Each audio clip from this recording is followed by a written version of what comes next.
boy, tell you Christmas don't like, brother. How we get here so fast? Well, I know me. Why happy here? What we do? You hear that, John? My life. You better not wait for Christmas, boy. Yeah. Merry Christmas, sir. Merry Christmas to you too, bro. Let's sing this song together. Yes, sir. Let it go. Come on. Look, me family coming from all around the world. Yeah, man. It's good vibes to bring it for every boy and girl. Cause this is the season, and we all know the reason why after 10 kids not sleeping. Cause the ham, it ain't done. Christmas is here, and it's time to celebrate it. Christmas is here, and now my friends are related. Christmas is here, no time to exercise. Christmas is here, watch the city now alive. Oh, outside look like Christmas, and inside smell like Christmas. People real nice, cause it's Christmas time. Oh, I know that I love Christmas. You look like you love Christmas. So let's all have a grand Christmas time. Oh, come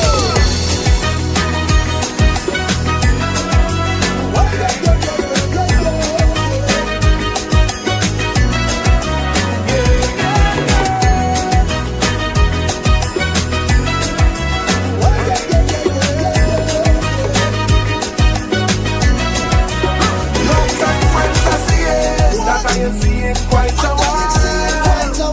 Christmas carols playing, got me feeling like a child. Cause we've been waiting to start all the decorating. Cause we anticipating eating ham and opening gifts. Christmas is here, and we too love to celebrate it. Christmas is here, all around, I know you can feel it. Christmas is here, everybody on the road. Christmas is here,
Good evening, Barbadians here and in the diaspora. Welcome to DLP TV. This time it's with a difference. This is our Christmas special. We've gone an entire year. I just asked the director if we've gone the entire year. He said yes, we've been doing this for the entire year of 2025, and he reminded me that we did a Christmas special last year. So we're consistent, and we're back this year, 2 days before Christmas. When we were growing it, we call it Christmas Eve Eve. And we're going to talk a lot about Christmas Eve Eve and Christmas Eve Eve and Christmas Bank Holiday and New Year's Day and so on.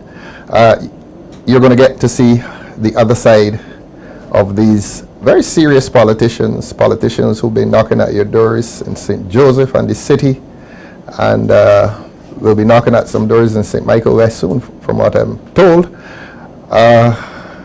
We'll be looking back at their memories of Christmas as children. So you're going to see another side of this outstanding Democratic Labour Party team as we prepare for the election. But tonight we're not going to talk about the election. We're going to talk about Christmas, a time of year that is very, very special in the hearts and minds of Barbadians. For that purpose, we have gathered a panel. But before I go to the panel, let me introduce my co-host this evening, the young, dynamic, quiet, but very, very effective, an outstanding communicator. Damien, you're the best co-host there ever was.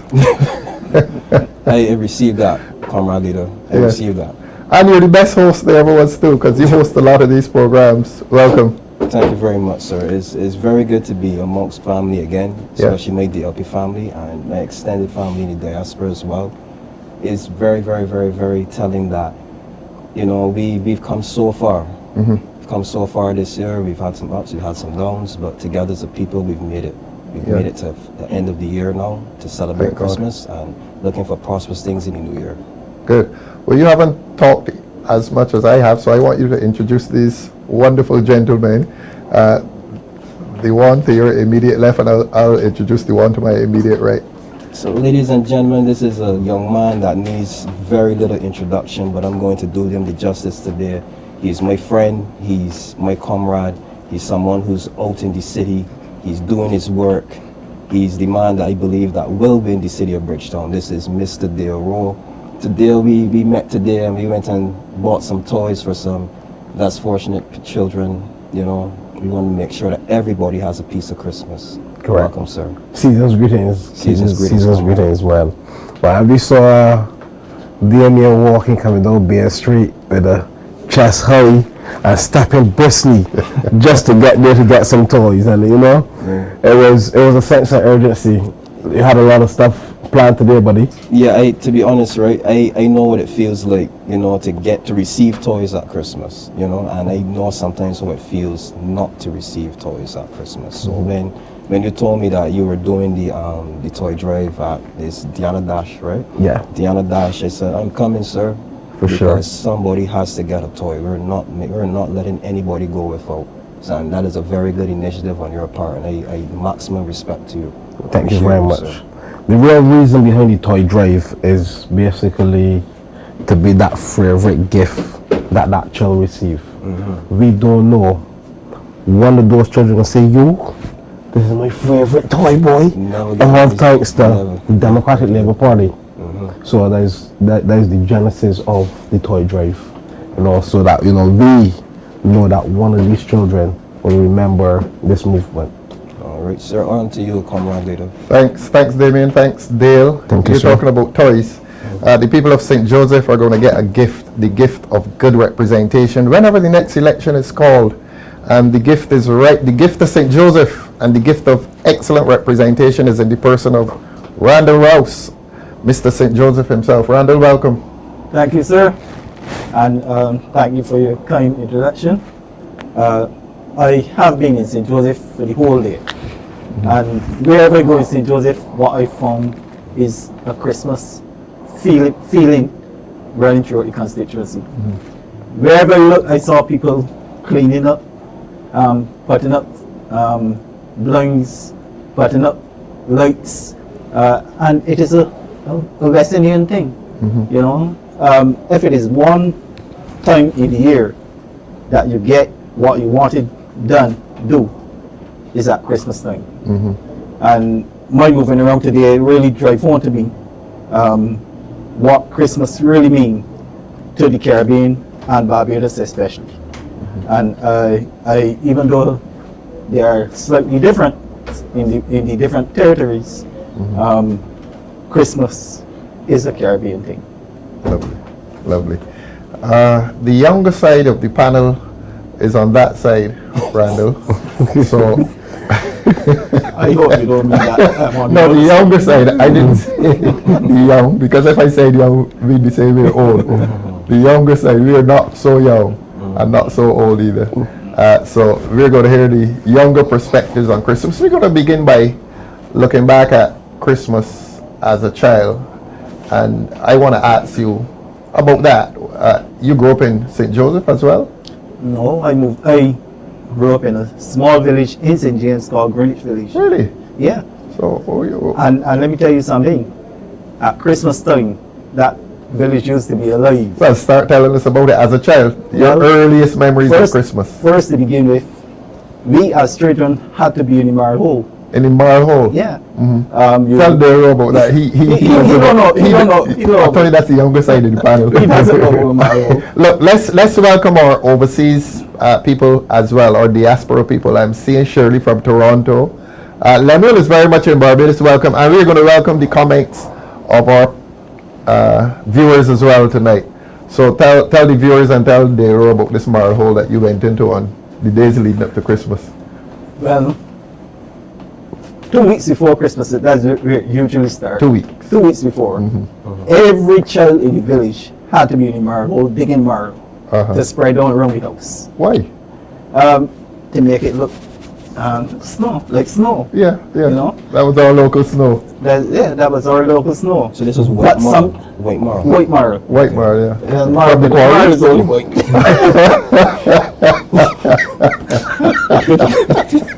But apart from that, we also had to trek down to Fortster and get sand.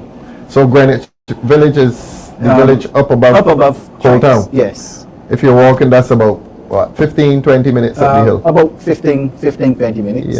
Yeah.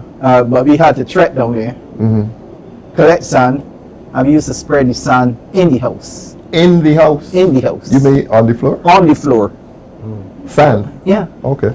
Because by moving on this stand, it gave a shine to the Oh, wood. I see. Yeah. Oh, okay. And those are things that I keep When you're remembering. saying this, look at Damien's facial expression.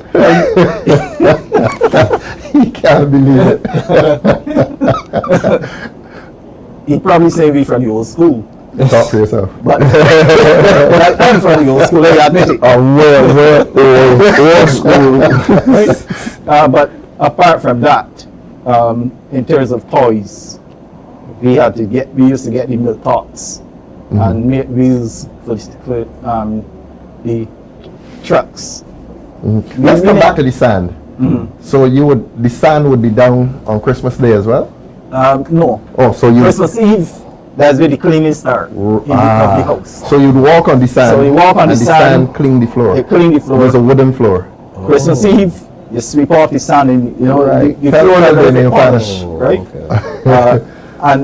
And then the whole process of putting up curtains. I mean, I don't think I ever slept a Christmas Eve night. So my mother always wait until Christmas Eve to bake, to put up curtains, to decorate everything. Christmas Eve was the time for that.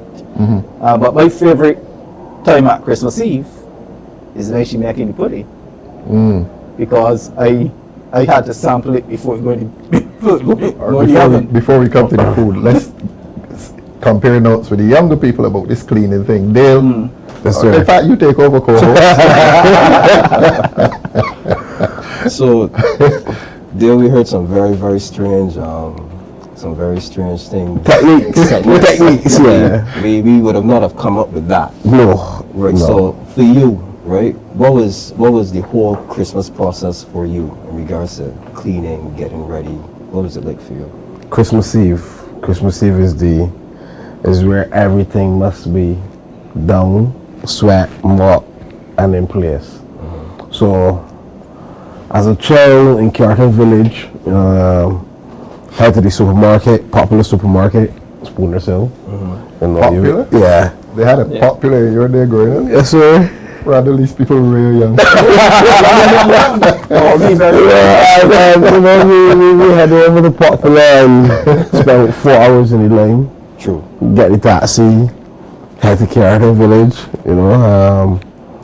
Then mom will start cleaning, putting up curtains, stick the ham in the oven. She's also Guyanese, so she also did pepper pot. So I had the exposure for exposure of pepper pot, and also let's talk about pepper pot. What's that like? that is It's a Guyanese thing. a Guyanese tradition. They use enough different meat, beef, mutton, chicken, and you know, do All it. a cook up. Like a All cook in up, one. yeah, one pot. Yeah, you know, and you have that Christmas morning, and you have some ham cutters Christmas morning. But you know, I stayed up to 12 o'clock. Reason being, cause I helped my mom clean. The rest sleeping. I staying up. I help clean. Mama, you want? I going outside.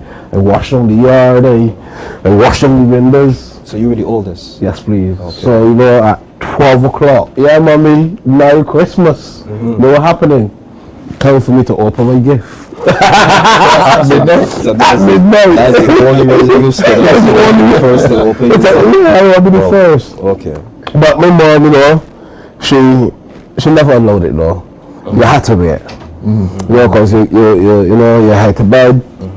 When you it's Christmas morning, everybody get up, have breakfast, pray, and then we do gift exchange, collect a gift, take a photo, like so my mom would do it. And then after that, you're outside and you're riding boat, you're by your friends, playing some Nintendo 64. You know Nintendo 64? Nope. That's 1964. So you know, play some video games and on Christmas, Carter Village was good, you know? You go shout your friends, everybody play with new toys. Everybody got new toys. Yeah. The gifts. Yeah. But in my growing up, there were some traditions, Bajan traditions. One of them is every Christmas morning, 4 o'clock, you hear the pigs squealing. Every village, Which morning was this? Christmas morning. Christmas morning? Yeah. He was still alive on Christmas morning? Well, that's the time they used to think. Christmas meats on Christmas used to be fresh. They killed Christmas Eve morning or Christmas morning? Christmas morning. Christmas morning Yeah. in Greenwich 4 Village? morning. I thought they killed on Christmas Eve. Well, some pork. person used to kill on Christmas Eve, A lucky pig. but then You get there were delivered some today. that killed Christmas morning, 4 morning. You know, and that was a Bajan tradition. Down my side, most of it used to happen Christmas morning. You're up, but you probably had the Christmas Eve. Yeah, Right? in Grisettes. You know, Yeah, the pig would go away. Well, he would be taken away on Christmas Eve. but you don't hear that now. No, you don't. You know? You don't. Everything is ready done, Yeah. just like the ham. Yeah. About a month before Christmas, my mother got a salted ham high up. That's what I want to come back to, the days leading up to Christmas. Let's talk about the days leading up to Christmas, because they were pretty exciting days as well. Well, they were pretty frustrating at times too, because you can imagine seeing every day you walk in, you see the ham high up, and you can't touch it. Tell Damien Fanus what you were doing You know? when it's hanging up in You the didn't have the farmer's choice in the fan at that time. You had in the white bag. the white bag, Yeah. you hang White it up, cotton bag. you hang it up, and it got to stay there for probably a whole month. Look, I'm going to tell you, Damien, that Dale, he doesn't want to tell you. As children, when the ham is hanging up, days before Christmas, let's say a week, and you would put a chair, because it would tied up in the ceiling, right, Randall? Ham tied up in the ceiling in this white bag, and when your parents are not at home, you put a chair under it, you climb on the chair, and you go, and you're smelling it.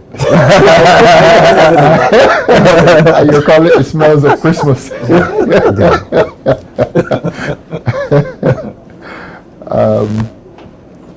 But you know, but there are certain traditions that we in Barbados can come up with, and the making of toys. There were no ready-made toys at that time. Right. You know. Tell them what kind of toys you would have been making. Well, you get the milk tops, and you make the wheels, and you frame up your carrot, and put on the wheels. You're making a truck. Yeah, Yeah. you're making a truck. You know, right now, these days now, you don't see any children No. making toys. Creativity has. Everything is You got to go Already by done. Diana Dash. Diana Dash. Free advertisement. But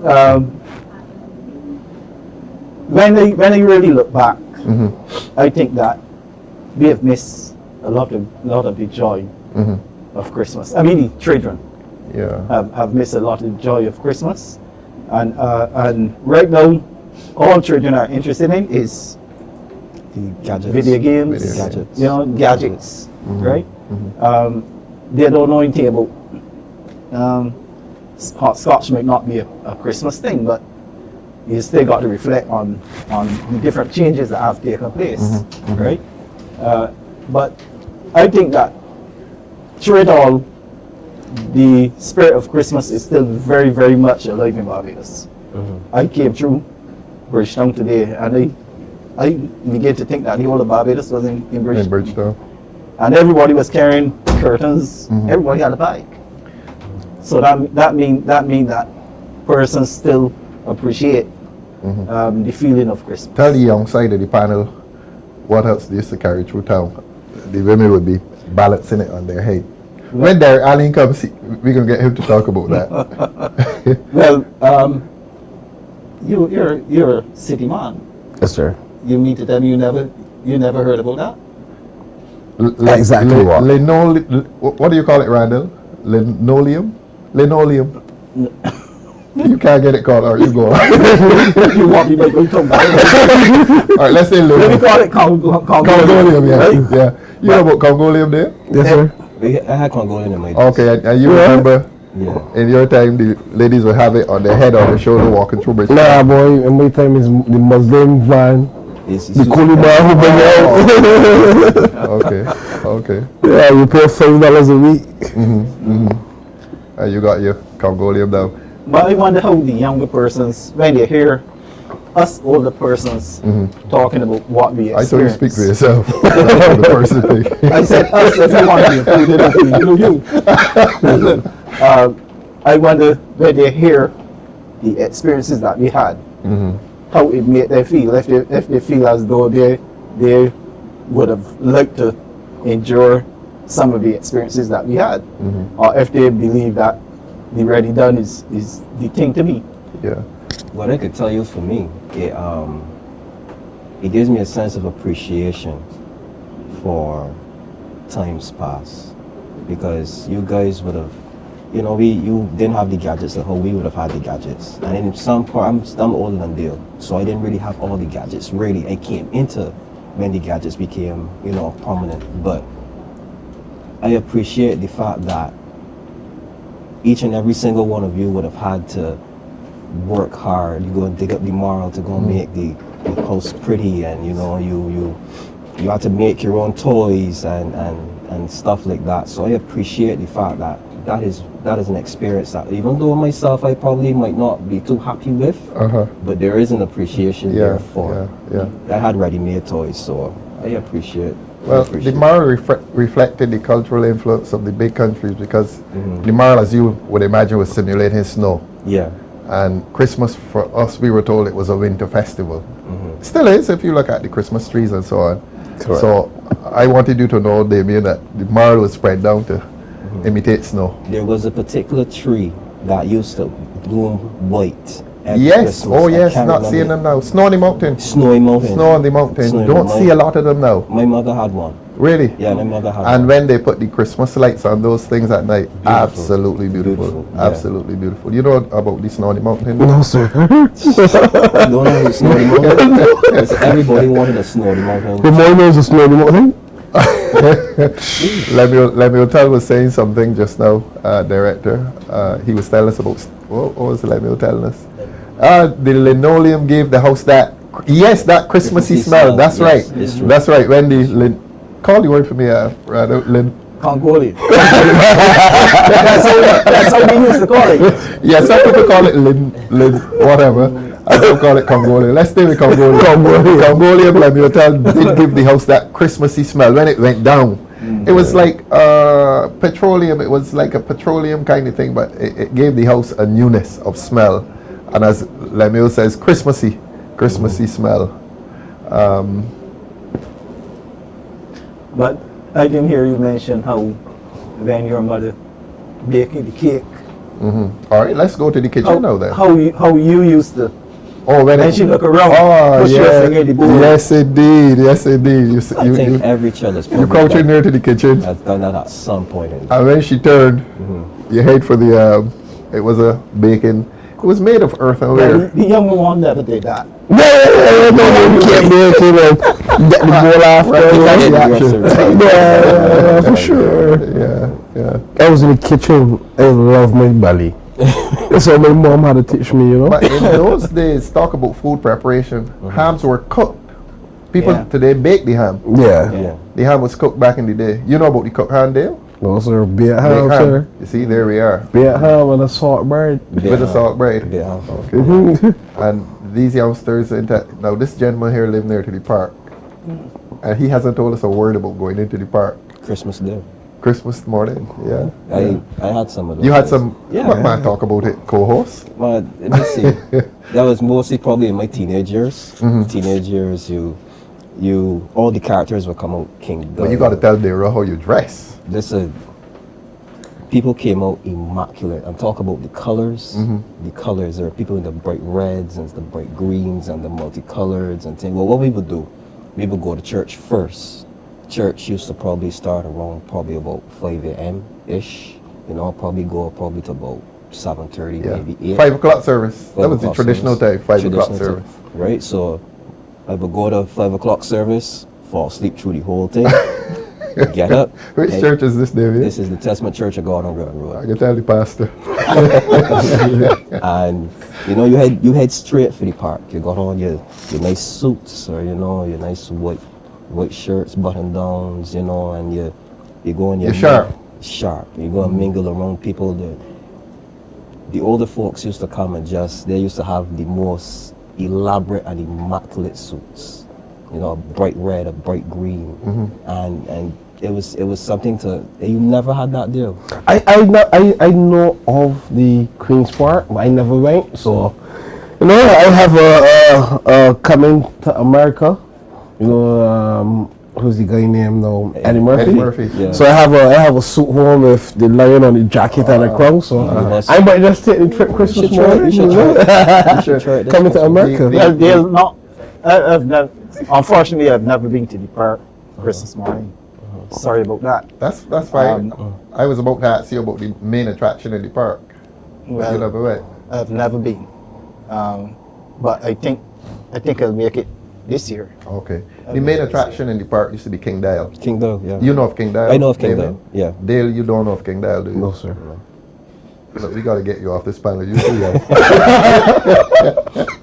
Yeah, King Doe used to King come Doe. and block the park. Yes. Every With year. his bicycle, with his painted bicycle. white, Yep. walking Come. stick. You've seen pictures of King Dial, though. He was Barbados' most famous character. Sure, right. Yeah, and he would make his grand entrance into the park and walk straight through, and the crowd would be heckling him, and he would be calling the crowd certain things which I wouldn't say here, and then he would leave and come back in a different suit to show that he had enough clothes. But he was quite a character, quite a character. But somebody mentioned church.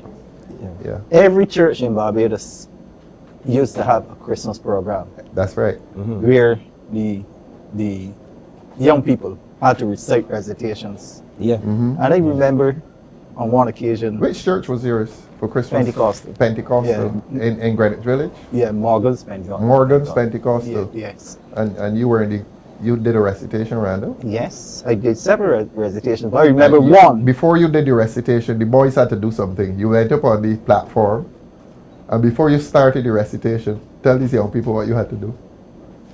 Come on, Randall, you didn't do it. The girls had precisely. You saluted. The boys. The boys said, I hope you didn't curtsy. But it is one year that I remember where I said a recitation, and it was so effective that everybody in church came to come and grab me and threw me in the air. Really? Yeah. You know, but yes, churches still have Christmas programs, but not like before. You know, because in terms of Sunday schools now, Sunday school attendance probably a little low at the different churches. But that Christmas program is something that everybody in the area used to look forward to. Your Christmas program was on when? Christmas morning or Christmas night? Or was Christmas night at the Q? Pilgrim Holiness, now Wesley Holiness. Ours was Christmas night. That's directed to You. Oh. Yeah. Dale didn't do the Yeah, he didn't do the Christmas program. your eh? Christmas program. The Christmas program. To be honest, So when was yours? Christmas program was at home. Got play with toys. Ours used to be sometimes it used to vary. Sunday be Christmas Eve, Sunday be the Sunday before the Christmas, if the Christmas fall during the week, you know. But it is things like that when you reflect, you really feel good, Yeah. you know. Yeah. And sometimes you wish that some of the things that we experience, that we would see the younger generation participating, you know. I would feel good seeing some of the children on Christmas Day with the toy trucks that they made pulling, you know. And it used to be great competition there because everybody wanted to have the best looking truck, you know. And apart from Christmas, we used to got that during the crop. When the crop fall, we made the trucks and we put the cane peeling in them and we tore them. I want you to tell Damien, the tongue man here, what materials went into making the truck. Well, you call it whitewood. Okay, wood. Is a tree. This is like a lorry. That- But you wouldn't know about the old cane lorry Yeah. with the flat wooden back. That's what the children were making, and with the cabin at the front, and the cabin would be out of metal. Yes. Yeah, and the wheels were Milk tops. precisely. Milk used to come in tins then, and you'd cut the tin down in half Join them and together. squeeze one half into the other half, and that's your wheel. And a long nail you put through there, and you got your four wheels, and you got the rest of it. The cabin was, where did you get that? A Milo Tartar, Ovaltine. Yeah. But you know, And people were very creative. People were very, very creative. People made their own toys, and a toy like that, rather, would last just about the whole year. you mean the whole day? No, those toys are pretty strong. It is. But another tradition that you don't see now. You used to have persons coming around 4 day morning, singing Christmas carols, thing, and they would go right through the village, and every stop they made, you know, they got a little something to drink. From her? Well, I don't know if it used to be water, but it used to be white. No, from her. They got it from the different homes that they'd go outside the house and so sing. they stay on the outside and they beat the drum and they sing and what's not.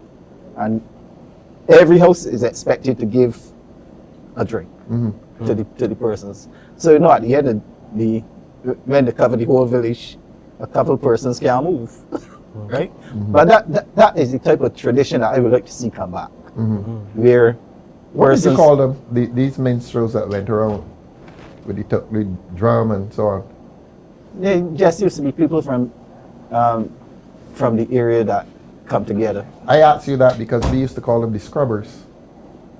Well, And then in I later know, life but I you heard know. that. It was, beg your pardon? A young lady, you know, because they never heard of it. Yeah, they used to call them the Scrubbers. Well, it's St. Michael. You're St. James, man. They used to call them the Scrubbers. I'm sure Lemuel is going to write it and confirm what I say. That they used to call them the Scrubbers. But that's one tradition we like to see come back. You mean the minstrels going around the village? Yes. Any Scrubbers? In fact, there's Lemuel again. You would use corned beef cans to make tractors, yes. We used to call them Massey Harris. Somebody got a free ad. Thanks, Lemuel. So anything else about Christmas Day that you want to talk to us about? We have our Christmas toy drive. So I'm encouraging all persons, head over to Diana Dash or Attaching Variety, purchase a small toy. It could be $5, $10. So you can just go in the store. Go in the store, choose a toy, drop it in the bin. And Diana Dash will look after everything else. No, you're doing the delivery. So so I'm gonna go. So what would happen? Around 7 p.m. tomorrow, I'm gonna collect the bin. We're gonna take it to a location. We're gonna wrap all of the toys. Your team is doing this? Yes. And then after we wrap all of the toys, we're going to be in position to do the distribution on Christmas Day. Okay, I was supposed to join you today, but other duties kept me away. Yes, sir. I Understandable. apologize to you. Can I come by tomorrow then? Yes, sir. Where? Diana Dash, you can come by. We're going to have Jamal Sandiford because he is the media guy. He did the videos. Between what hours? You tell me your the public. The public. Want to contribute to your. So Diana Dash opens from 8 a.m. straight up until it But what time 6. are you going to be there? From 9 a.m. 9 until the bin is filled again. Really? Yeah. So you took out some today? Yes, sir. So it was well subscribed? Yes, sir. Excellent. A lot of the candidates came out and support. A lot of regular people also support. And these toys are for the kids in St. Joseph, the children of St. Joseph? In the city. Yeah. In the city. In the city. Kids in St. Joseph. So the good thing now, right? So you can come, write a nice check, you get 2 toys for the city, and you can purchase 10 for St. Joseph. And you promise delivery? Randall, he promises delivery? Listen, What will happen, Randall? You just purchase them, we'll wrap them, and we deliver them for you. I thought it was a donation to the kids in St. Joseph. Yes, it will be from yours truly, Mr. Rouse. Okay. Sounds good. Sounds like a great project. I think the directors want to go to we're going to get some entertainment.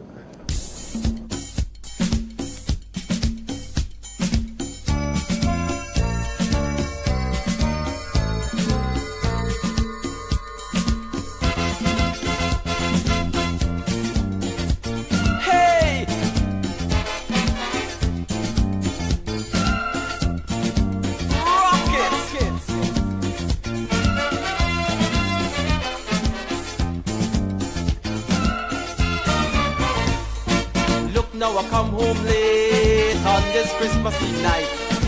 Right outside my gate, you're kissing a man dressed in red and white. Under the mango tree, you and a man you making merry. When I question you curiously, this is the answer you giving me. Santa Claus is in town. He comes back once a year. Don't be vexed because he came around to visit me, my dear. But Maisie, in all honesty, why not under the Christmas tree? See, I am wet because making movements with Santa Claus. Maisie, where is the reindeer? Maisie, I ain't seen no sleigh. Look, we had no reindeer, no sleigh. He came on the WIA. Okay.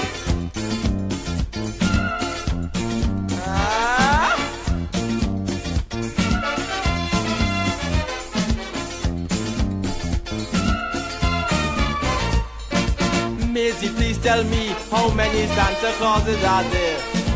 Who you go to see when the true Santa is not here? Did he give you something from that bag he was carrying? What kind of gift did he bring? Did he put it inside your stocking? Santa Claus is in town. He comes back once a year. Don't be vexed because he came around to visit me, my dear. But Maisie, in all honesty, why not under the Christmas tree?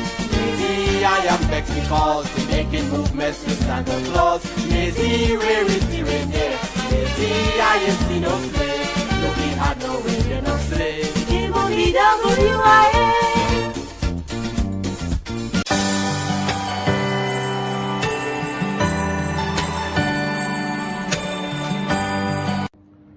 My name is Quincy Jones and I am the Democratic Labour Party's candidate for Christchurch East Central. I extend my warm Christmas greetings to you and to the people of Barbados. Christmas is a season of faith, reflection, and compassion, as the Bible reminds us in the chapter of Luke chapter 2, verses 14, that glory to God in the highest, and on earth peace, goodwill towards men. These words cause us to live with kindness and care for one another. Despite the challenges many families have faced this year, our communities have shown resilience, generosity, and unity. Let us continue to support our seniors, uplift our youth, and reach out to those who are in need. From my family to yours, I wish you a peaceful Christmas and a hopeful New Year. May God bless Christchurch Central, and may God bless Barbados. This is our time, and this is our home. And we are back, DLP family. We would have just seen the candidate for St. Joseph, Randall Ross, and the candidate for the city of Bridgetown, Dale Rowe. Now we have some new candidates here who are going to come and talk about their experience of Christmas growing up and where they see Christmas, I guess, going into the future.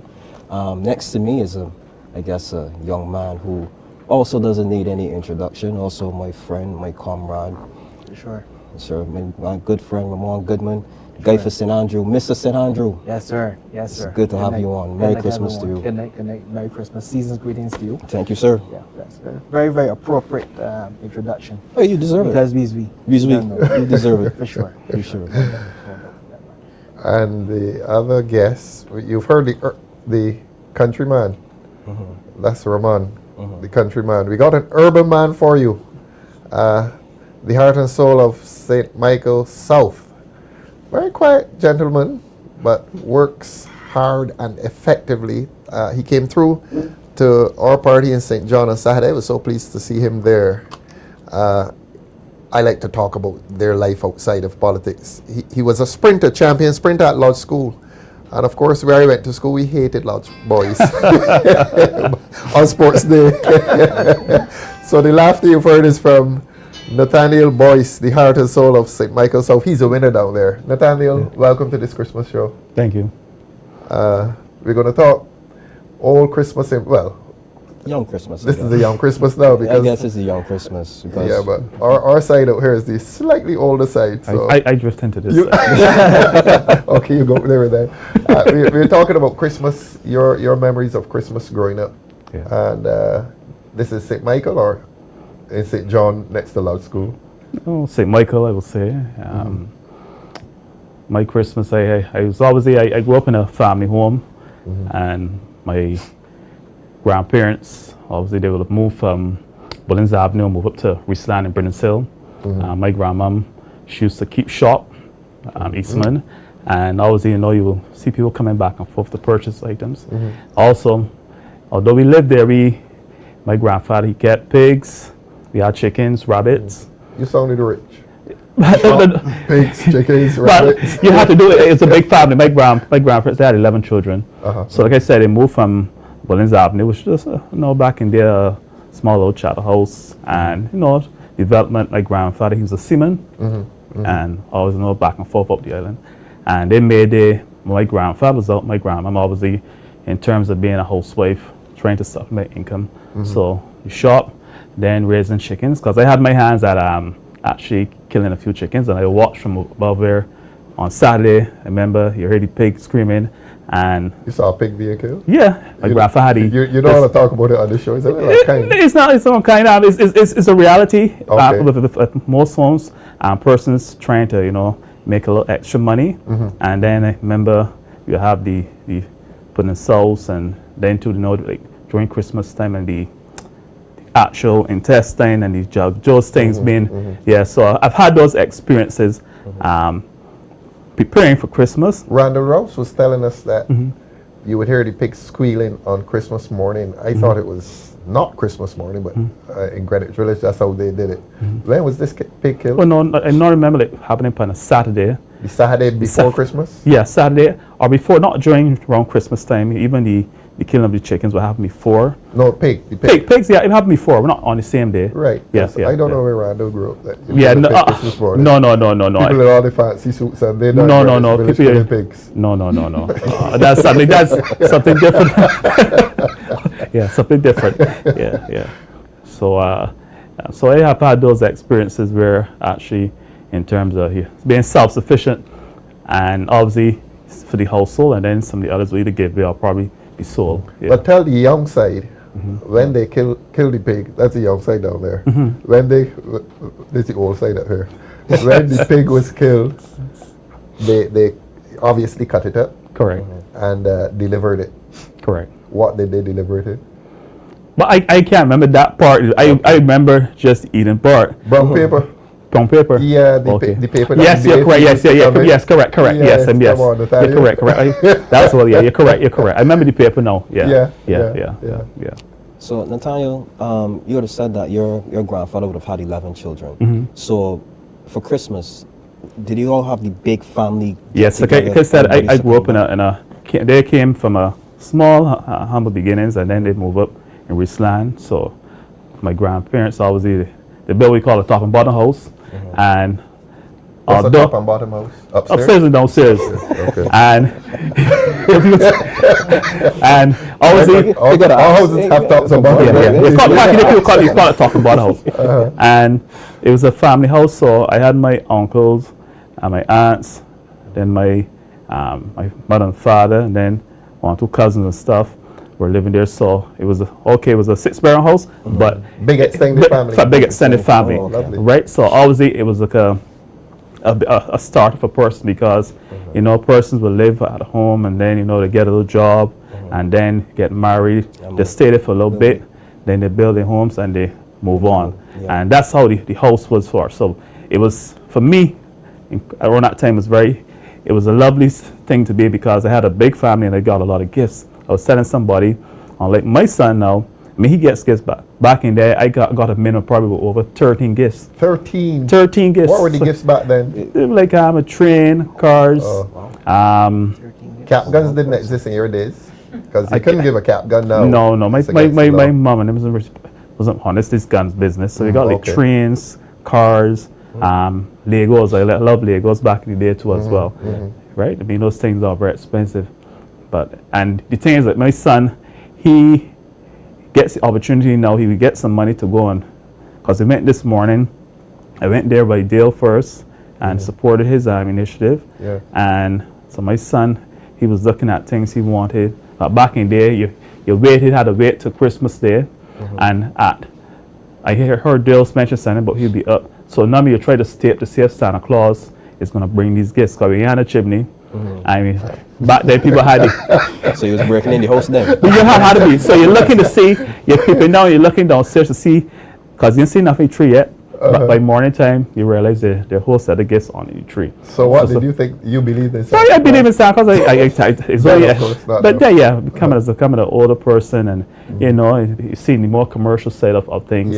But still the presence of Christmas home, and even in terms of moving around canvassing, that some persons are not gonna have that experience.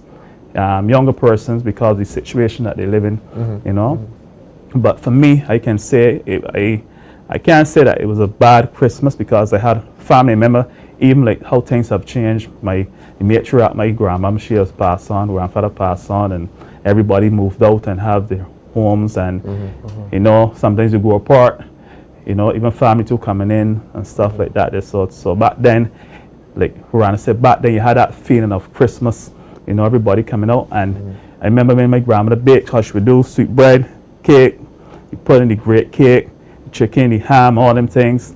That's when she was more mobile. And I remember going inside when she come in the kitchen, and I'm going to put my hand inside the pot to still lick. But when the cake finished, there was a trick to it, because when the cake fit, sometimes underneath it didn't come out perfect out of the pan. So you can go and pick the cake from underneath there and put it back in the pan, so nobody can tell that you went in the fairy cake. Yeah. So more like a cave than a cake. Yeah. So when they lifted the cake, I remember one of my grandma, she want to know what happened to the cake if somebody went there. So that time I was being silent, but I was picking at the cake on the yeah. So What was Christmas lunch? What was on the table for Christmas lunch?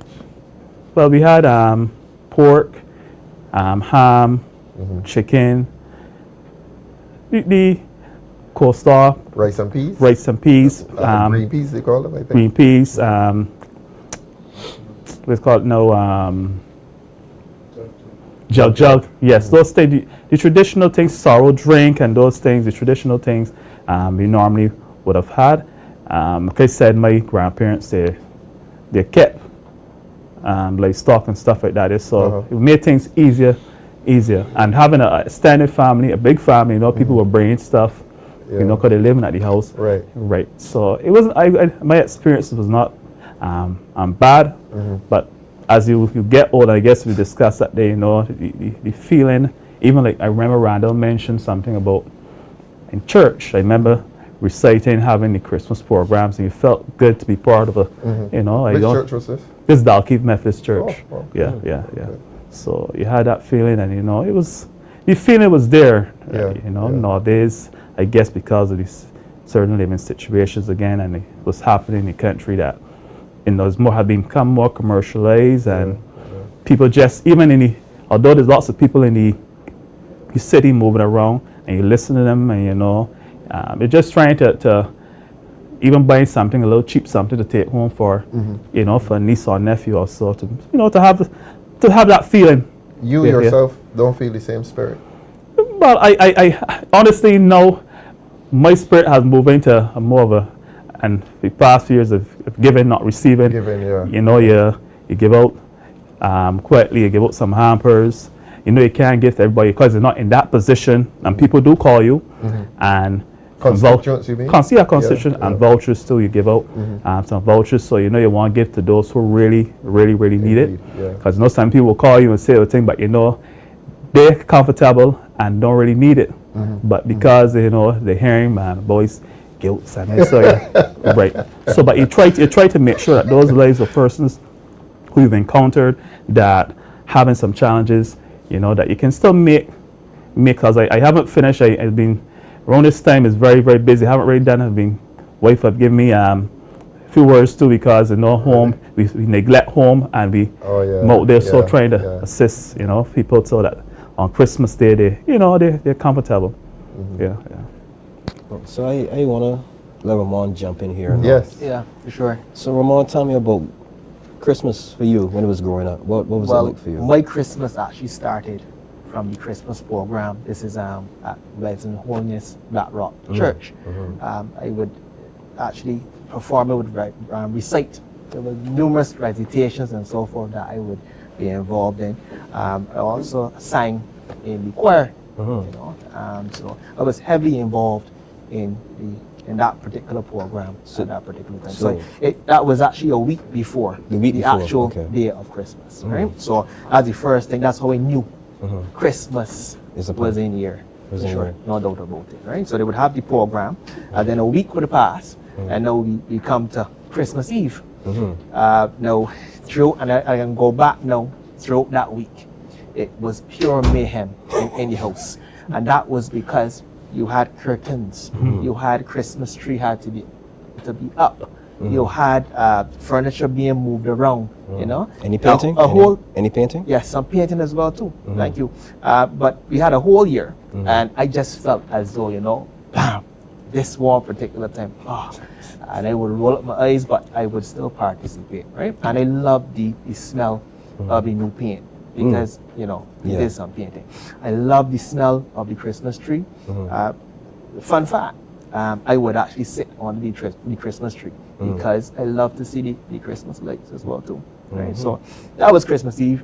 Obviously, my mother would prepare the ham Christmas Eve.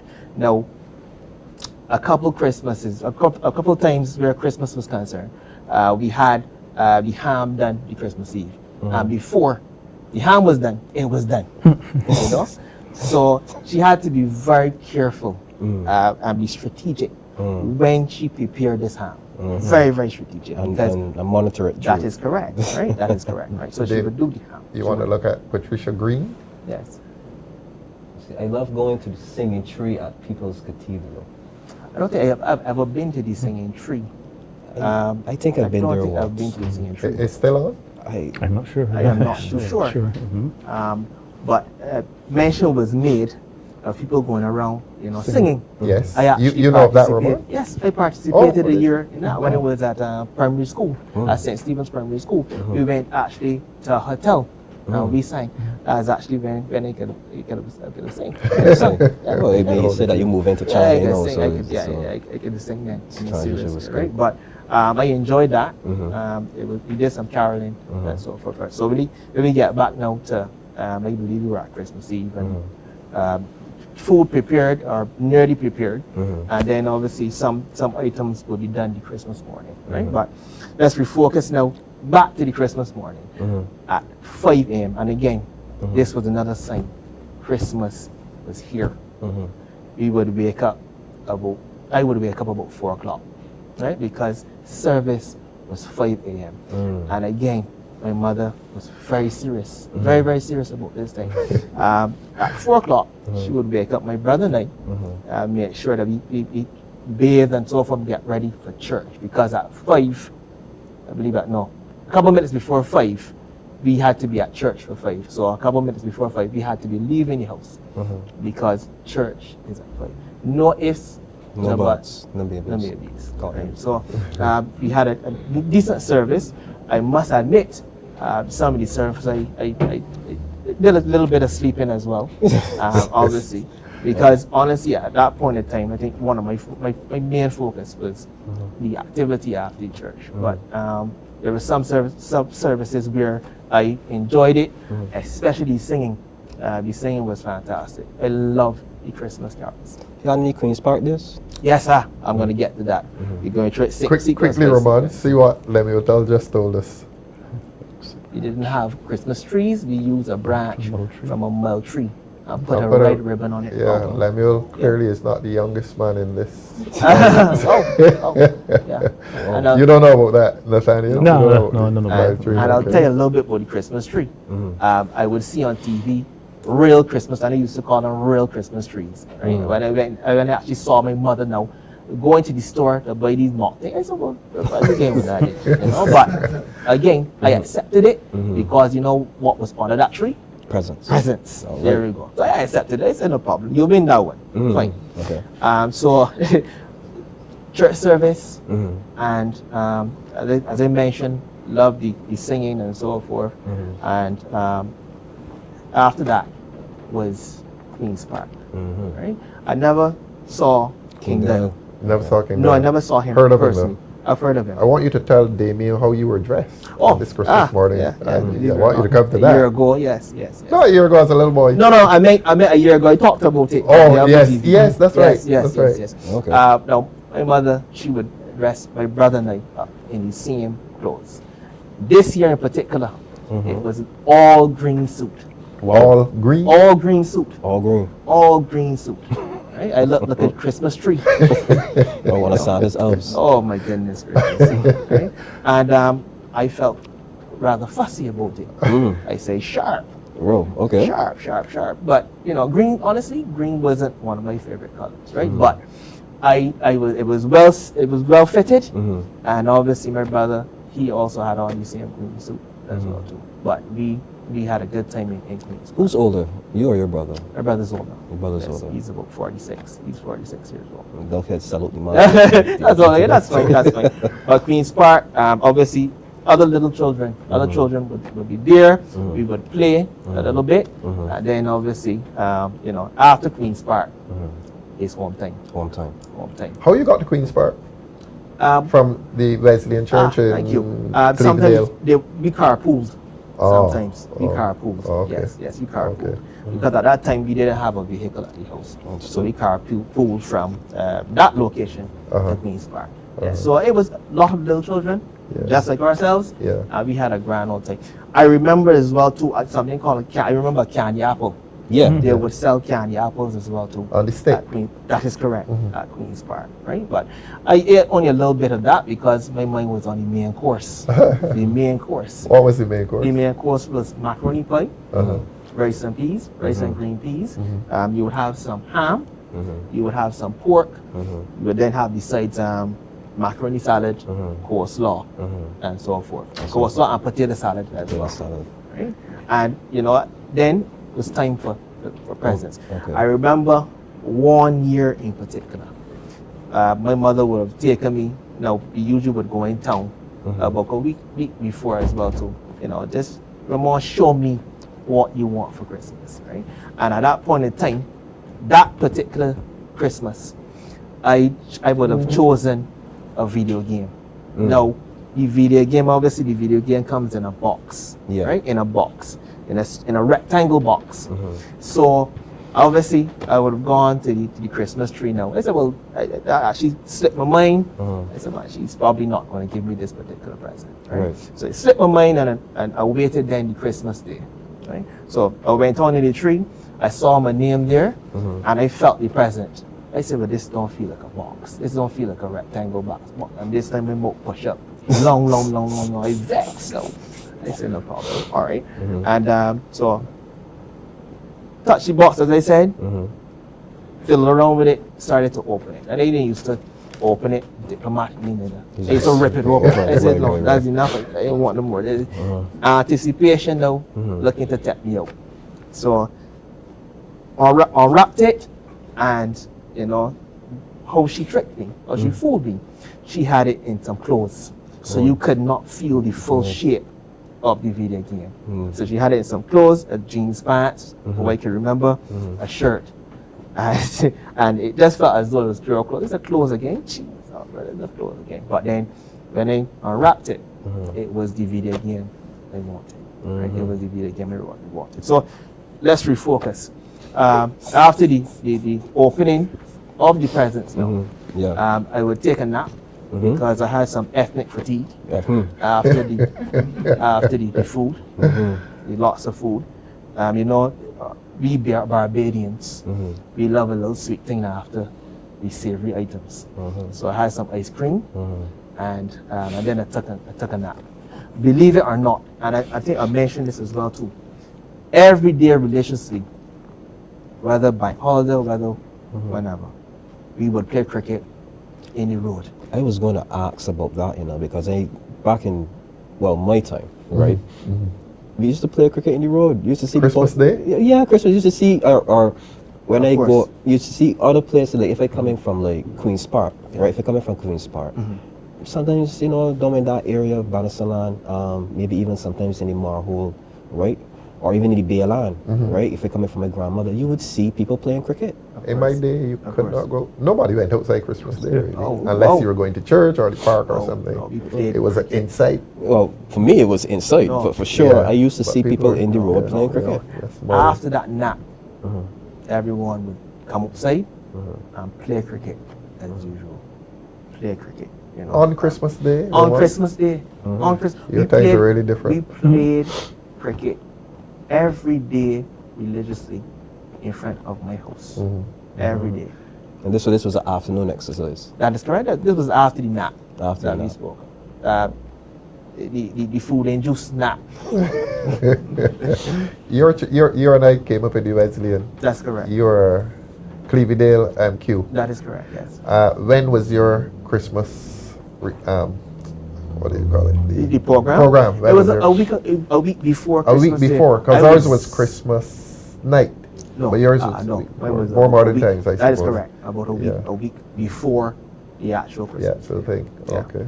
But we had a grand old time. And that, for me, that was my Christmas day. However, I also had some times where Christmas was concerned, where we would go around to bonnets. I don't know if you yes, the lights, bonnets. Oh my goodness. Yes. We would drive around and we would see the beautiful lights. That's early in this century, or that's 90s? That is early, early 90s to early 2000s. Yeah. The houses that will have the lights. That is correct. Yeah, the whole neighborhood cooperated. Yes, and we would look at the lights. One or two, and this was before Christmas Day. This wasn't Christmas Day. Okay. This wasn't Christmas Day. And they'd collect money at the entrance. Well, because I think there was one entrance. I didn't pay. No, I mean from Okay. cars. Cars would drive through and they'd collect money. I Yeah, I think remember. they'd collect I money know from my the mother driver. paid. My mother paid. I think my mother paid for us. Yeah, I think my yeah, mother paid yeah, for us. Yeah. yeah, But it was absolutely beautiful. Right? Okay, so let's contrast that now from today, from the past. How do you feel about Christmas now? Well, I believe that it's a season for giving. I'm now on the spectrum of giving more so than receiving. So when I see the looks, the smiles on the faces of people when I give them, it gives me a sense of accomplishment, to be honest with you, right? So I've gone from me receiving to me giving. So I love the season for that particular reason, and obviously the birth. Obviously, you celebrate the birth of Jesus Christ as well too, right? That is very important. That is very important, right? But the giving is fantastic, and it's a season as well too, where you see a little bit more smiles than you normal. would see. Than You would normal. see normally, normal. like you would see normally. Right? So, and it's a time of reflection as well too. Unfortunately, there are some people who are unable to celebrate and enjoy it the way how some people would, and you must reflect, and whenever you can assist, you would assist, right? Yeah, for me, Christmas was all about, when I was younger, all about me. Yeah. I wanted the gifts, I wanted the food and everything. But now as I got older and stuff, and that feeling doesn't really come as much, I realize now that, it's about the younger ones that really need, and those families that really, Of course. So you get that giving. I really do identify with what you say. You find that you've moved on from that, I guess, that egotistical want of gifts to wanting to help people. So The thing was, you as you get older, yeah. some people, I still know people obviously who are really into it. You would see them post a status T10s or T1 month, Listen, or T100 days. I know people before that Christmas, playing Christmas music all in August. before Christmas, right? Madness. So there's still some people around who love Christmas. Yeah. Who love it. And to be honest, I think we need more of those people around, because they're the ones that, I guess, they have a very, very, I guess, pleasant outlook on life, and they look forward to Christmas because they know that Christmas, that brings joy to people. So yeah. I mean, obviously, respect you all the time. That's they love it to that extent, and you must respect that. Me personally, when it comes a little closer to Christmas, no problem, and I'm happy to give when I can. I think that's when I see Christmas, I see giving. Even before Christmas, obviously, I see giving and assisting. That is what I see. Tell me where you're going to be Christmas Day. Christmas Day, I'm going to be with my family Christmas Day, a little bit, but then the big, fabulous toy drive. Toy drive. In the city. In the city. Oh, you're doing the toy drive with I'm Dale? assisting. Oh, lovely. Yes, for sure. Because you did last year as I well. assisted last year. Yeah, I think I please. remember seeing the photos. I love the initiative. Yeah. And I felt so good. As I mentioned initially, moments ago, the giving. Smiles on the faces of people when you give. We went into town, and the little ones, Dale was to the back of my pickup, and he was giving, and even some would have come to my driver's side as well too. I would stop, and we would interact, and I would get some of the gifts and give to the little ones, and that, just seeing the smiles on their faces, excellent. I could not have spent my Christmas Day any better. And the sacrifice as well, because you'll be going away from your family to go and bring joy to other people. And missing a couple of ham cutters. I'm pretty sure you make up for it when you get back home. You have that extremely right. And you know what happened? The ham became absent. Quickly after. How many hams go between Christmas and... I would say about 2, because sometimes as well, some family, they come in from overseas. They have some family from overseas, and they come in and they enjoy the season with us. So sometimes 2, sometimes 3. But again, my mother, she has become very strategic in when she finishes the ham. Yes, and when she brings up the ham as well. Okay. I think they're going to play a song for us again. Hopefully a Christmas song. So let's listen. And before we go to this, there was the singing Christmas tree last year at People's. So if you're interested, Judith Clark gives us that information. Thanks, Judith. Let's go to the song.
Somebody tell me why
Season's greetings. My name is Ramon Goodman, candidate for the St. Andrew constituency for the Democratic Labour Party.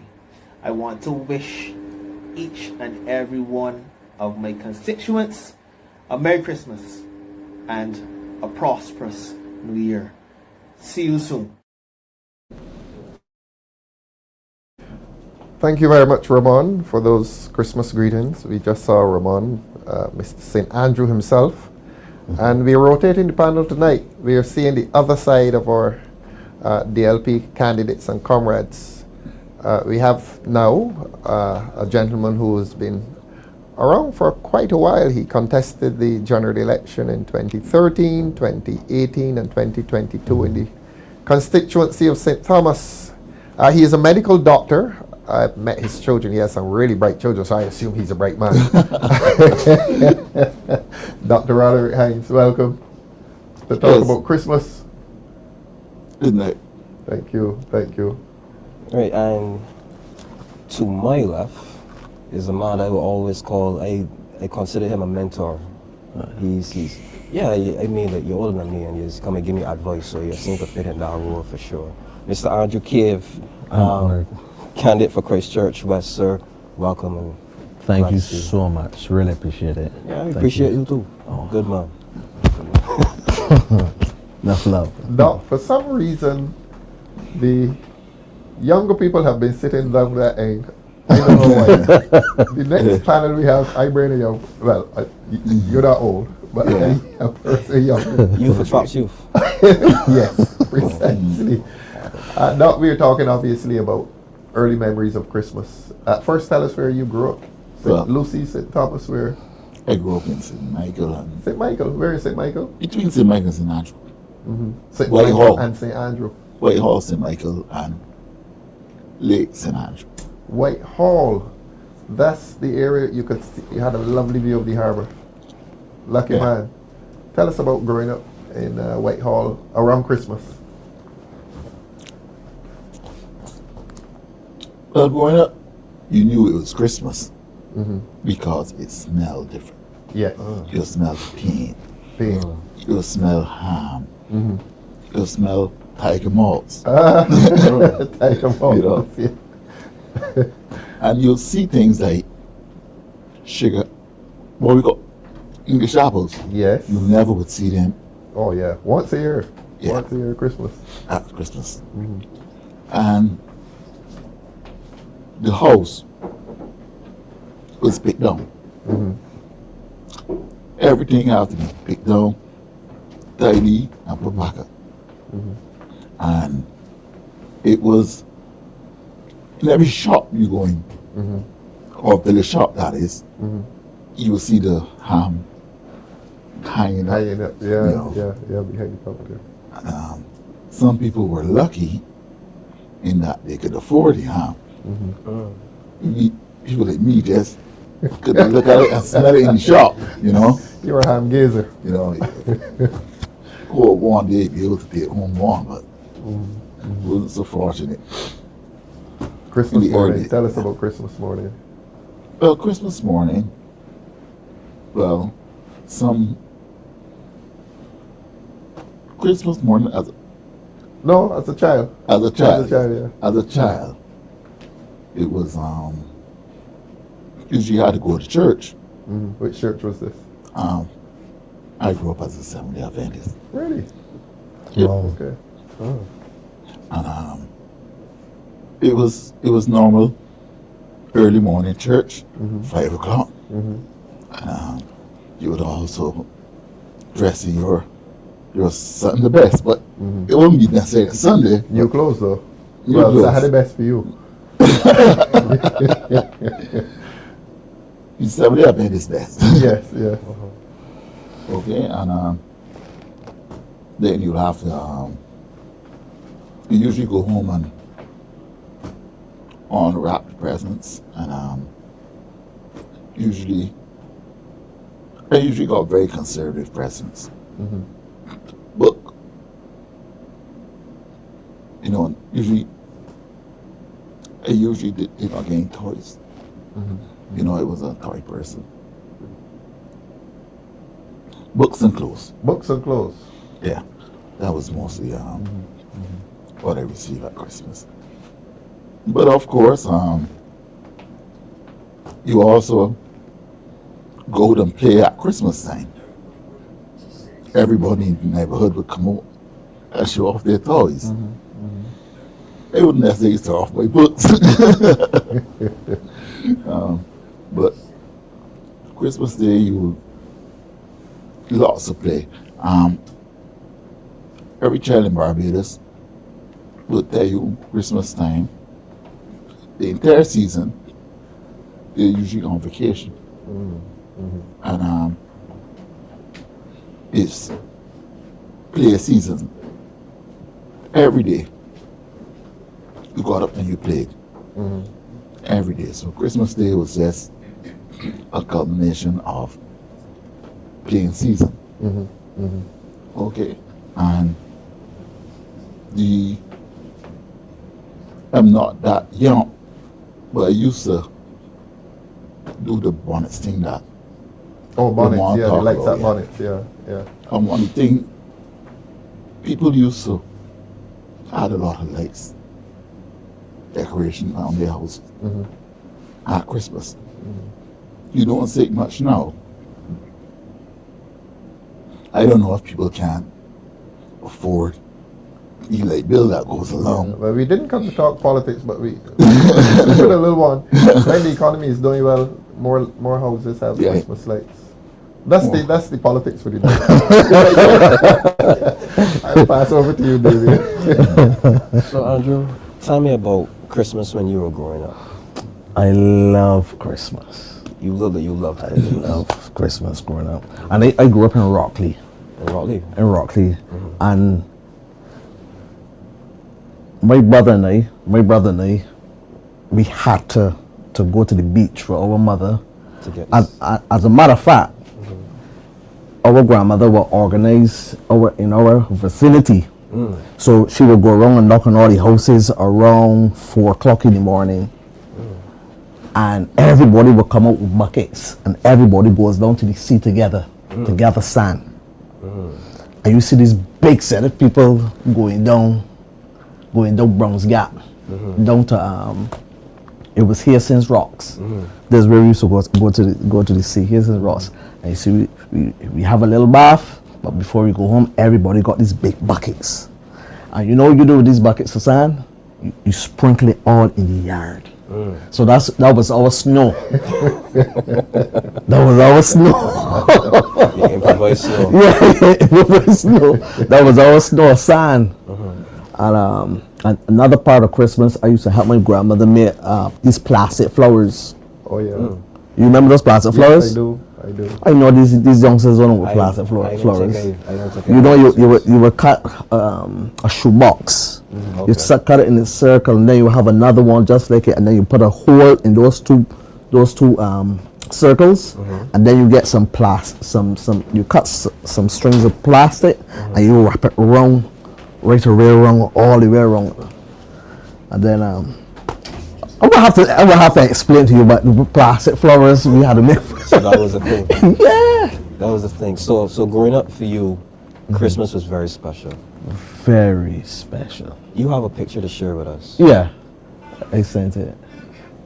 Yeah, that is me on my left, and my brother on the right, and that's my mom. May she rest in peace. But that was Christmas morning, 1978. Oh, nice clothes. Nice clothes. Yeah. Like Ramon said, this is Christmas morning. Going to church. We got back from church. We got back from church. We had to get up very early to go to church. So it was 4 o'clock for you as well? 4 o'clock for me. Right, and like Ramon said, same, dressed the same, brothers dressed the same. Understand this. We didn't have no car.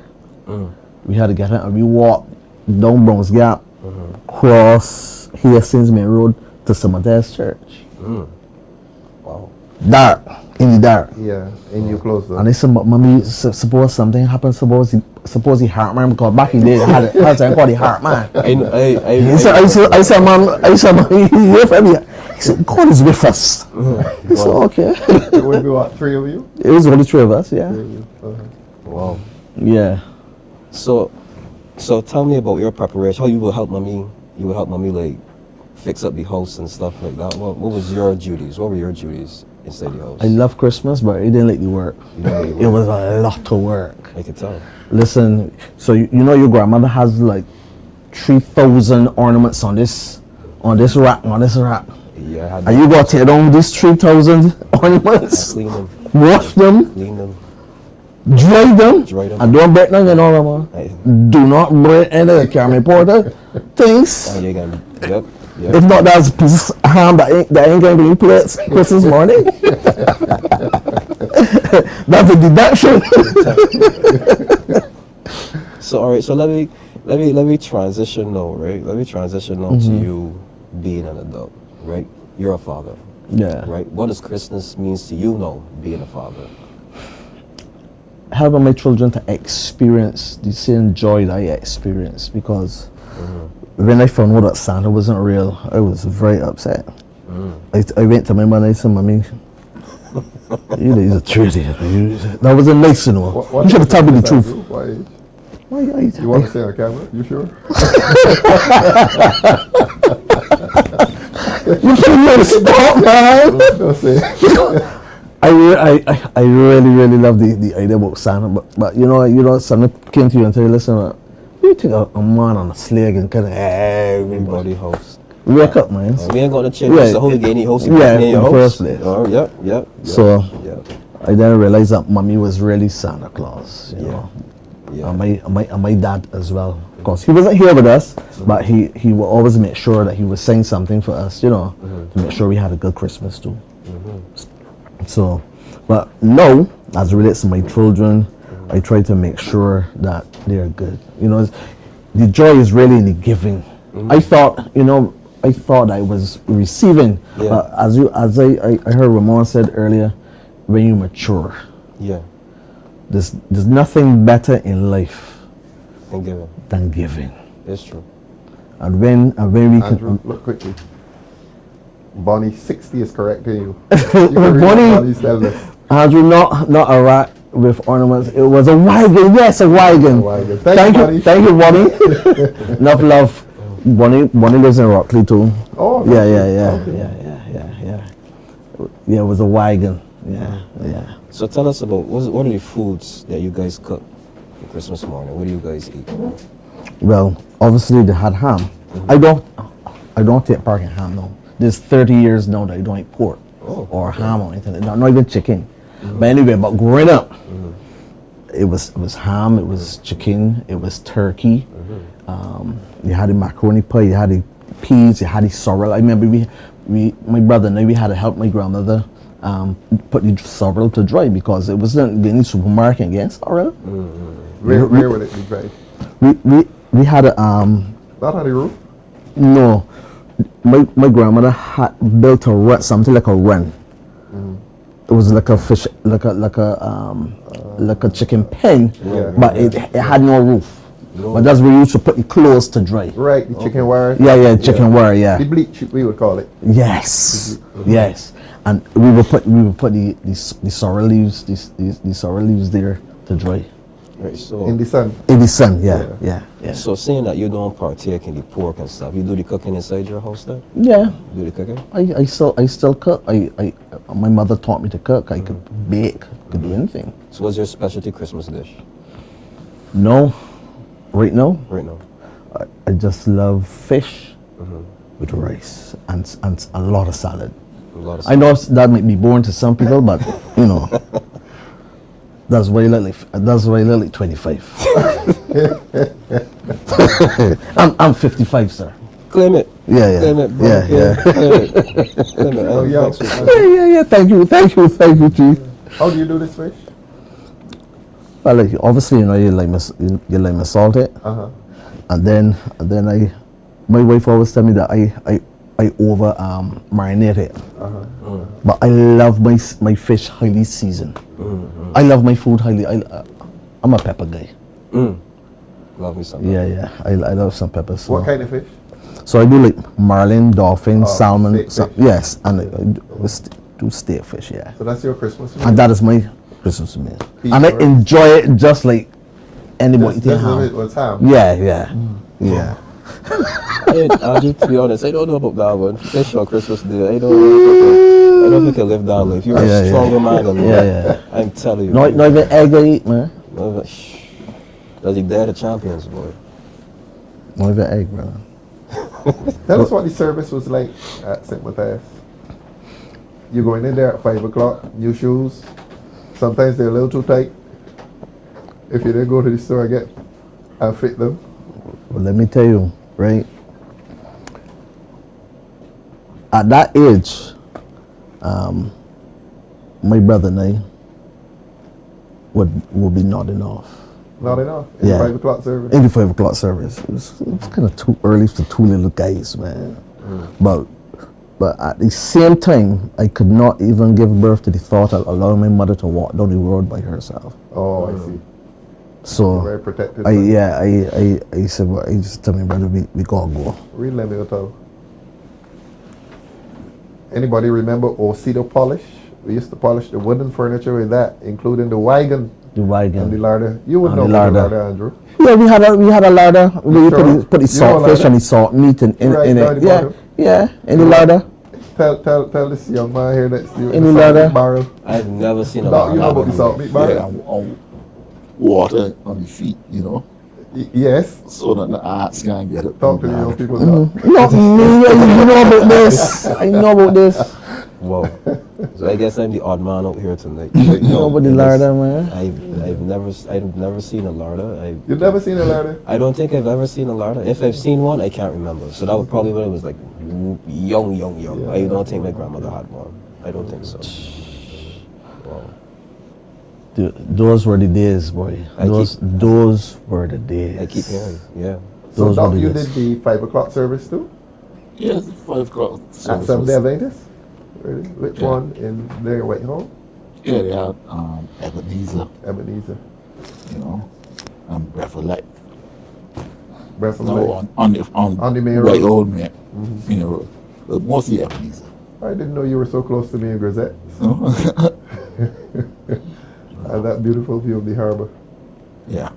Well, it's a nice view. A lot of people haven't taken advantage of it. That's right. Because they got the veranda to the road. Okay. So, you took part in any Christmas programs, Andrew? Like any plays, any recitals? And when was this, like the week before or Christmas Day, Christmas Eve? The week, leading up to the week before. I even remember taking part on Radio Fusion with Augal Sea. Yeah. Auntie Augal. You would know Augal Sea. On Radio Fusion. My grandmother had Radio Fusion. Yeah. My grandmother had Radio Fusion. Man, I went there, man. When I finished my poem, I said my poem so quickly, right? I don't think that Hussein Bolt could have beat me. So you set the last speed right? And you still have it till to this day. Yeah. Yeah, give me nerves. But I just remember when Comrade Ralph was asking, "What do you do before you recite the poem?" Yeah. Remember you had to salute. Remember you had to salute. What did the girls do?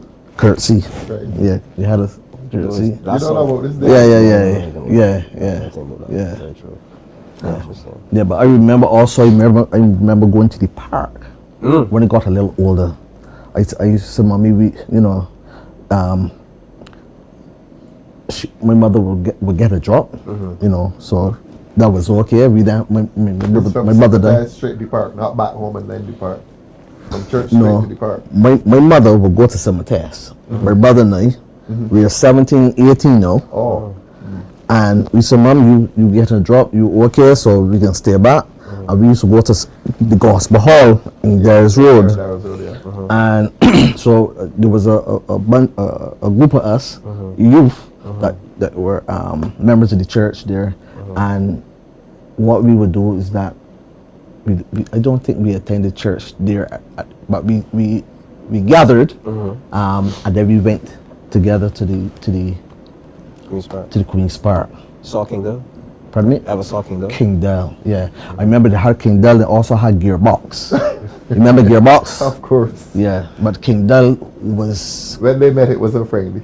So it was a competition thing between the two? Kind of, yeah. Yeah. They would meet a lot at Kensington. At Kensington, yes. Yeah. Cricket, when cricket was on, Oh, they were the leading characters. Yeah. And Gearbox would, at lunchtime, when the cricketers are in the pavilion, Gearbox would go onto the pitch. Yeah. Lie down and start gyrating. Yeah. And he used to got this guitar, this thing that he made, this guitar, this homemade guitar. Okay. Yeah, those were the days, man. But yeah, we went to Queen's Park, have Christmas in Queen's Park, and what I love, I know it might surprise you, but I love to hear the Royal Barbados Police Force band, Yeah. Beautiful. Beautiful. And this isn't the sound bias, but I always used to tell myself that our Royal Barbados Police Force band was always the best band in the entire Caribbean, Yeah. entire region. Beautiful. For me, Yeah. I had a couple schoolmates who were in the band as well. So I would go and listen to them and support them and stuff. And for me, there was nobody can do a rendition like the police force band. Yeah. For me. So I was always had that bias. It was awesome. It was awesome. But at that age, 18, I loved to dress. And I remember I wore a green and black checkered suit. Green, how you felt in this green and black checkered thing? How he felt? You felt like Roman in his like green suit? No. Mine was dapper. Mine was dapper. I'm trying to picture it. I'm trying. Yeah. At least save a picture. Yeah, I should have for sure. It's probably a good reason why you did that. Yeah. I didn't let my mother know that it was raining though. Oh, okay. So how did you get back in the house when she saw it? Is it too late to do anything about it? To say anything? Well, you look kind of bright, yeah. You mean when my getting back home? Yeah, getting back home. You know, it was always a way to get around these things. Always a way. Always a way. Always a way. Well, the director's telling me you're going to find a way to play another song. Thanks to you, wonderful gentlemen. Yeah. Couple of let's go to the song then.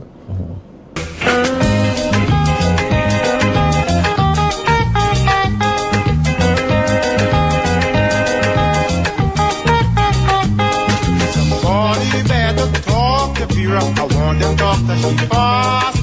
Tell the girls stop harassing me and let me be when I pass. She been begging me all through the year and she rolled and she waits. Now it's getting near the Christmas. She here telling me where this place. Why you got to give me for Christmas? Give me anything you can spare. Why you got to give me for Christmas? Help me have a happy day. Why you got to give me for Christmas? I need something from you. Give me something for Christmas, boy, and I'll give you something too.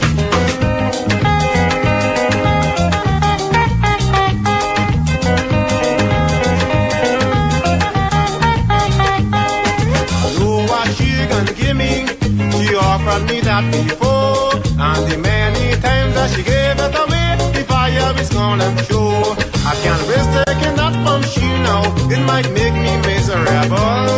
And I am a very cautious man, I afraid the doctor's legal. She begging, why you got to give me for Christmas? Give me anything you can spare. Why you got to give me for Christmas? Help me have a happy day. Why you got to give me for Christmas? I need something from you. Give me something for Christmas, boy, and I'll give you something too.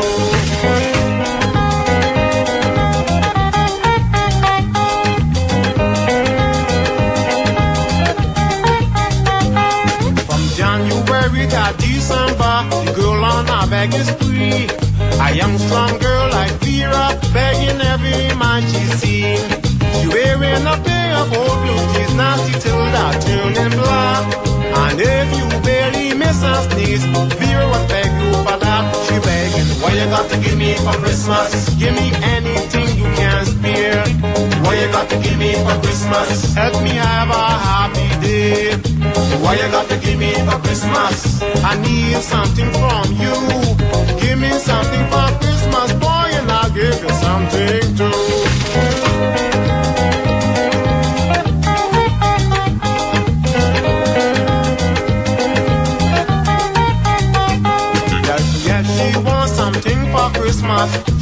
get a job. Don't stand up around the corners looking for men to rob. She might try to rob the wrong man by using she dirty tricks and spend Christmas in the hospital with a lot of Christmas cakes. She begging, why you got to give me for Christmas? Give me anything you can spare. Why you got to give me for Christmas? Help me have a happy day. Why you got to give me for Christmas? I need something from you. Give me something for Christmas, boy, and I'll give you something too. She begging, why you got to give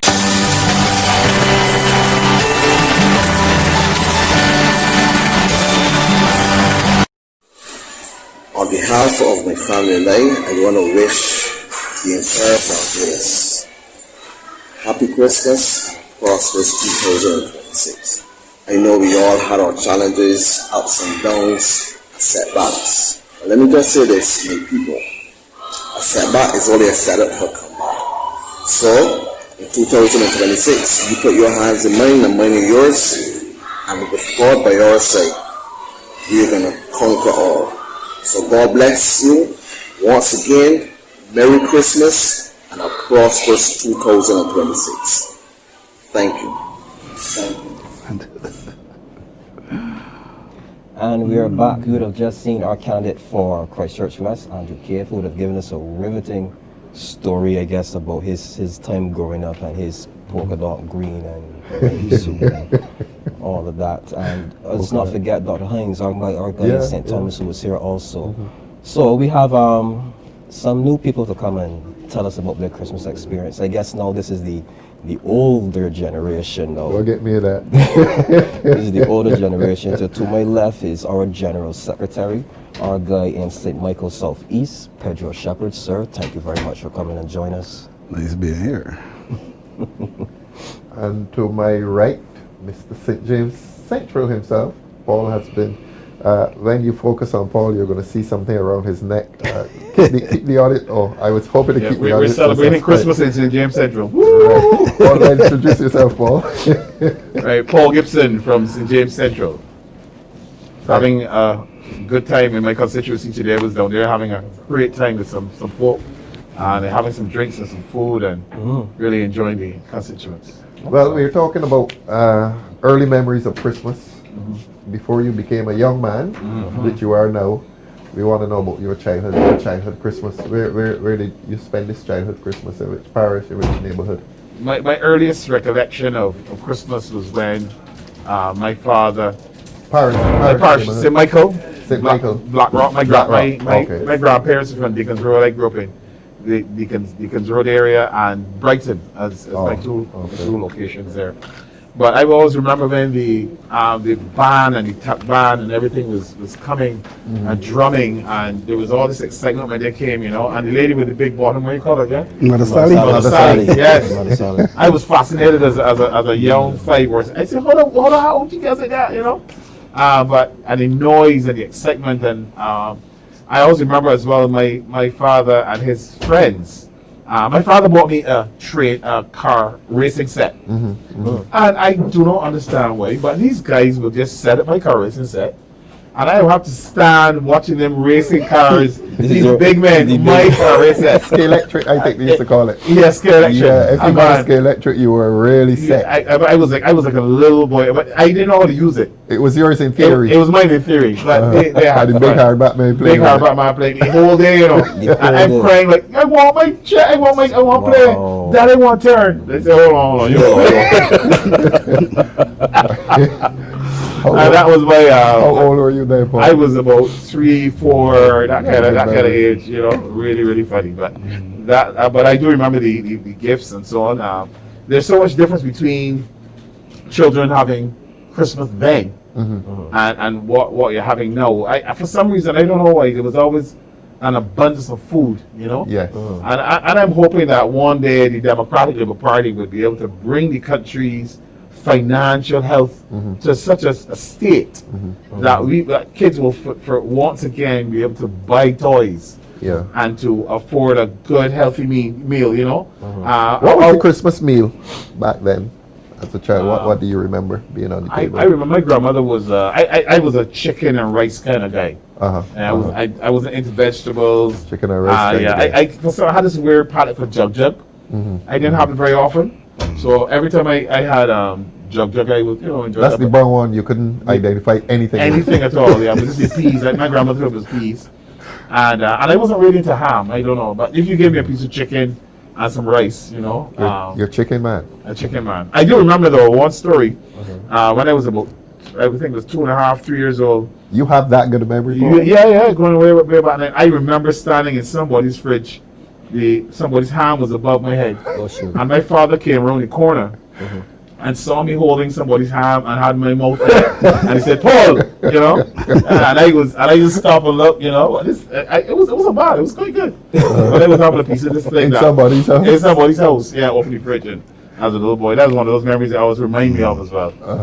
So, but it was a very pleasant time. My sisters and I were very close. We always got up and look forward to good gifts, and we were into family. Yeah. Right. So there were times when we would go up to Silver Sands and rent a beach house at Christmas, and all my parents' friends would all turn up, and we would spend the whole day on the beach. This is Christmas Day. Christmas Day, yeah. Excellent. And just everybody just crashing over, sleeping over. They were young people then. Yeah. But we were on the beach, and it was fascinating. You did a good worship leadership for us at our service this year. Thank you, Tell sir. us about church Christmas morning for you. Christmas morning for church. Growing up, I went to People's Cathedral. Oh, your People's Cathedral. Yeah, so we would always. So from Black Rock to People's Cathedral. How you got there Christmas morning? Christmas morning. How did I get there now? I can't remember. I do remember. I think somebody would give us a ride or something. I couldn't walk from Black Rock. But it was a time when I had a bicycle and I would ride from Black Rock to People's Cathedral. I was fit. I was really fit. Well, men did all these things to see girls. Well, they wrote to say Lucy. But one of the fascinating things at People's Cathedral, I remember, is the singing Christmas tree. Oh yeah, we talked about that. It was a big event, and I was responsible for playing the lights on the tree. Really? Yes. So the Hallelujah chorus was the ensemble. That was the end, and I would always bring the show down to an end by playing my best for that. It was really a good. You were playing a musical instrument, you mean? No, I would actually play the lights. Oh, play the yeah. So all the rhythm to the lights was done by me, and it was done to all the singing, the orchestration, and so on. And that was one of the best things. I would fly in from overseas when I was living in Jamaica just to do that at one point. Okay. And that was one of the most fascinating things, especially at the end when people were giving their lives to Jesus. At the end of everything, that was like the most significant thing for me at Christmas. We were wondering whether the singing Christmas tree was still on, and Judith Ann Clark told us earlier that it is still a feature of the Christmas program at People's Cathedral. Oh yeah. Damien, you might have some questions for these good gentlemen too. So Paul, I have just one question for you. What does Christmas mean to you now? No. As a young man, which you are still. Which I am still. Yes. Claim it. I understand that Jesus is the reason for the season, and it's all about love, caring, and sharing.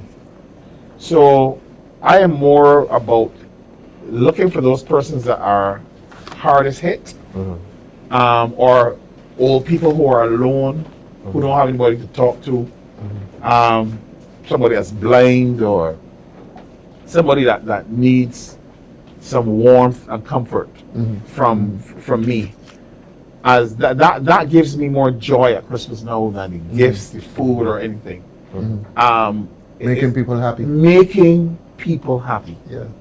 Finding somebody to leaving my house with all the lights and the fanfare and everything, and then going to somebody that has very little or nothing, and just spending some time with them. Pouring into them, into their lives. That for me, that means a lot. It means a whole lot to me, and I will sacrifice to do that at least to somebody this Christmas again. Well, thank you very much, Paul. We appreciate that. I'm just going to bring in Pedro here. Pedro, tell us about your time growing up and Christmas, what it meant to you as a young Mr. Shepherd. Well, for me, growing up in the country, St. Philip, I born, raised in St. Philip, still live in St. Philip. I just moved out for a short period to enjoy married life. That ended and I went back to St. Philip. But for me, Christmas was just a family thing, because those who know where the shepherds live in Vineyard, we live far away from everybody. So just like 5 family houses. Currently, back then it would have been maybe 2 family houses just off the plantation. Was it a big family? A big family? It was a big family, what we would call the extended family. Of course, we had aunts and uncles overseas, and Christmas was the time to look forward to getting a postcard with a little Canadian $5 or something in it. Those are the things. And then, you know, as you collect the Christmas cards, you will string them across the house. We don't get cards these days. We just, the technology now, I guess, puts that out of sync. But Christmas was just, for us, it was having some what we call pudding at the time. We never called it cake. So we would help mommy to mix the cake, and we didn't have the storage capacity like people have now, so you would just make it, put it in a card box, and it would last you maybe 7-10 days. By the end of the 10 days, the box greasy because of all the butter and so on you used to make this pudding, or pudding, however you pronounce it then. We didn't have a lot of toys. My family never had lots of toys, so we just made stuff, and we would celebrate Christmas, as I said, as a family. We might venture to go down in the village later in the Christmas day. After having our food at home, we go down in the village by friends and so on, and that's where we would probably find the ham, because we couldn't afford the ham, so we had to go elsewhere for the ham. And if you want, you know, maybe malt syrup plus coconut coolers, back then was the real coconut coolers. You go into the village and you know, have a festive thing. But at home it would just be the 7-Up and the Fruity and the Sprite and those things for Christmas. But we enjoyed Christmas nevertheless. As an adult then, I got married in 2003 thereabouts, and Christmas became a little bit more for me because my wife believes in Christmas, and we had a daughter. So it was tree, and it had to be a live tree. And then you had to put gifts under the tree, and you open the gifts on Christmas morning and all that. And back to the country life, where I don't need the gifts and thing now. Rosemary Allen was supposed to be a co-host here tonight. Rose, we're not going to forgive you for having to be elsewhere, but Rose says, I like the backyard killing of the pig. The late Anthony Mango Phillips was our butcher who would come at 4:30 in the morning, the big galvanized tub filled with boiling water. Pedro, you know about the killing of the pig? Of course, we kept pigs, and we would get somebody from the village to come, and at that time they used to lash the pig with a big stick. It wasn't this shocking of the, yes. My goodness. I think now they just put the things on the ears and shock them and that kind of stuff, but it was a big stick. You lash the pig and then you just slit. So it was a visual. Wow. You know, and we enjoyed it. Randall Rouse came here and said they used to kill the pig Christmas morning. Yes. It was Christmas morning. Because this is fresh pork. People had fresh pork. So because you didn't have fridges and things to store it. So you kill the pig the morning. And then you cook it. And same morning. Down the village. You're baking it, rather. Yes. You take out some down the village for, what you call it at the time? Engage the pig. Engage out the pig, yeah. So you carry 5 pounds for this body and 2 for the next. People want the leg. Exactly. Everybody want the leg. Engage the pig. Engage the pig. Nothing to the marriage. I never heard that before. Yeah. You never heard that? No, never heard it. Engage the pig? Yeah. Engage out the pork. I've never heard that. But most people did butchering the Christmas morning. Oh, I thought it was Christmas Eve morning. Yeah. Because, as I said, you didn't have the refrigeration. Oh, yeah. So you had to keep it fresh. Right. So, as a father now, what does Christmas mean to you? Well, as a father, Christmas for me now is giving my children money to go and buy what they want. So you're Santa Claus? Yes, I am the Santa Claus. Father Christmas is it's hard for me to choose gifts for people, so I would rather give you the money for you to go and buy it. Oh, okay. I remember a few years ago I bought something candy for my daughter, and when I came home I was like, you expect my daughter to wear that?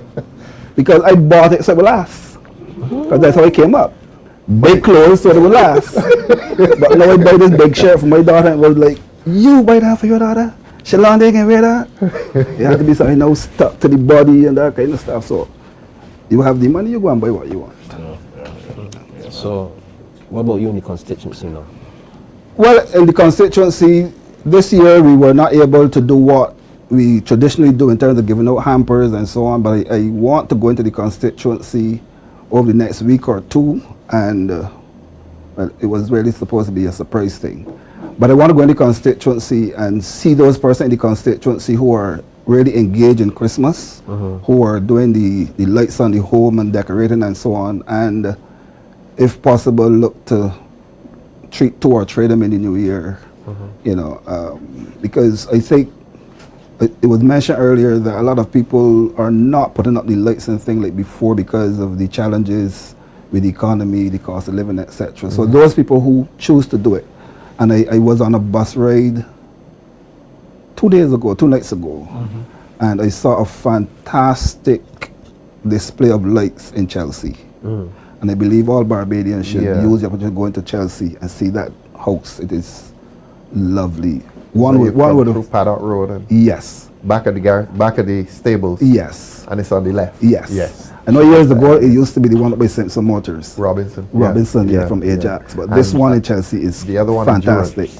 She does it Them every calendars year. as well. I haven't seen that one, but I enjoy going around to see lights though. Oh, you drive around to look at I the drive lights? around to see lights. So Nice. I have two sets that'll probably put up. Only two. 40 hours. Can't afford the bill. 40 hours. 40 hours. But Damien, when we were growing up, the days, I remember at 5 o'clock Christmas evening, you used to feel so depressed. Yeah. Because you lived the whole year for this day. Yeah. And it finished. You know, I found a solution to that. You know? What's the solution? I discovered that you could actually celebrate all 12 days of Christmas. And I said 12 days of Christmas. Yeah, there were 12 days of Christmas. So all the way into January 6th. You know, I'm still going. I love the thing so much that I'm celebrating, you know. It's not a joke, but shepherds have a major part to play in Christmas, Mr. Shepherd. So you're a real Christmas man. But maybe Christmas is over. Yeah. No, 12 days. When you go to church, you come home and you have a meal and. Which church did you go to growing up, Pedro? Growing up, I had to go to the Jehovah's Witness Church in East Point. So what are you doing? Reverend Gaskin would come for us. We would try to hide, but my mother would always say, come, Gaskin, coming up the gap. So you had to go to church. So that was probably up to maybe about 15. And then we moved over to the St. Philip Anglican Church. So that was a big shift. Yeah. Where you could do Christmas then. Yeah. So, seriously, as a Jehovah's Witness, did you feel a sense of loss? No, because like I said, we never really celebrated Christmas in a major way. Right. It would just be the food, the pudding and the rice and the pie and the chicken, the ham if you can get it from overseas in a tin. Yeah. And that kind of stuff. So, but now the witnesses will not celebrate Christmas at all. Well, when we celebrate it, because I think they say the outside was too cold for the shepherds to be out. Yeah. So they believe Christmas is more October than December. Oh, I see. Yeah. I see. Which village did you grow up in St. Philip? Vineyard. Vineyard. All my life, yeah. Okay. It was a tenantry village then. By next year it will be a big development. 1143 houses coming. 143? 1143. Only this morning I saw a gentleman putting down some marks in the road. Okay. We will probably not know Vineyard as it was in another 2 years. Yeah. So, Pedro, when you shift from the Jehovah's Witness to Anglican, did you take part in any Christmas programs? Any recitals? Don't think so. I will go to church on Sundays, but I can't promise you that I'll go 3 and 4 days a week. Well, on confirmation class, you had to go 3-4 times, and you had the 12 stations around the church and that kind of stuff. But I would say that church may just maybe once a week. But of course, you say your prayers maybe every day. But Pedro, what I'm curious about, when you were a Jehovah's Witness, and I'm curious, like let's say 12 years old, you're in the Jehovah's Witness, and you're seeing all these festivities going on around you. How did you feel as a little 12-year-old boy? It didn't affect me did really, affect you? because like I said, where I live, away from everybody else. Oh, I see. And a very quiet neighborhood. So once you see the sun goes down, it's like you're home. Unless you sneak out and go down the road. Maybe play some games, watch television through somebody's window, and then the first will say, Shepherd boys, no, they just call us the Shantytown boys. Shantytown boys, Peggy come in. And they take off. But other than that, I don't think there's anything you would miss because it was not like a community thing. Oh, I see. So you wouldn't really miss it. But it was sort of sheltered growing You're up. hearing the Christmas songs on radio. Days at school leading up to Christmas, you're hearing all about Christmas spirit and so on. And you managed to cut yourself off from all that. Yeah, I like quiet time. You like the quiet time. I like Quiet man, quiet time. Yeah. Okay. I don't mind being by myself and being quiet for a while. Okay. Those who know me at school will tell you that I am a sharp contrast. Which school? Korean Party. Yeah. Oh, I was very quiet at school. all the way on that side of the country. Yeah, nobody would think that I would be into trade unionism and teaching and politics. Very quiet and very shy. My alma mater, by the way. Okay, very good. Best school, right? Yeah. Oh, two of you? Yeah. Paul. we can't talk about school. It's two CP boys. Where did you go to school, Paul? I'm at Ellison, man. But I think now though Christmas for us now, Christmas is a lot of commercial stuff. Yeah. People concentrate more on the consuming and the partying, and the element of the real meaning of Christmas, I think, is lost with all the commercialization and so on. You know, you move into November, and by the time you don't even celebrate independence or Republic in Barbados.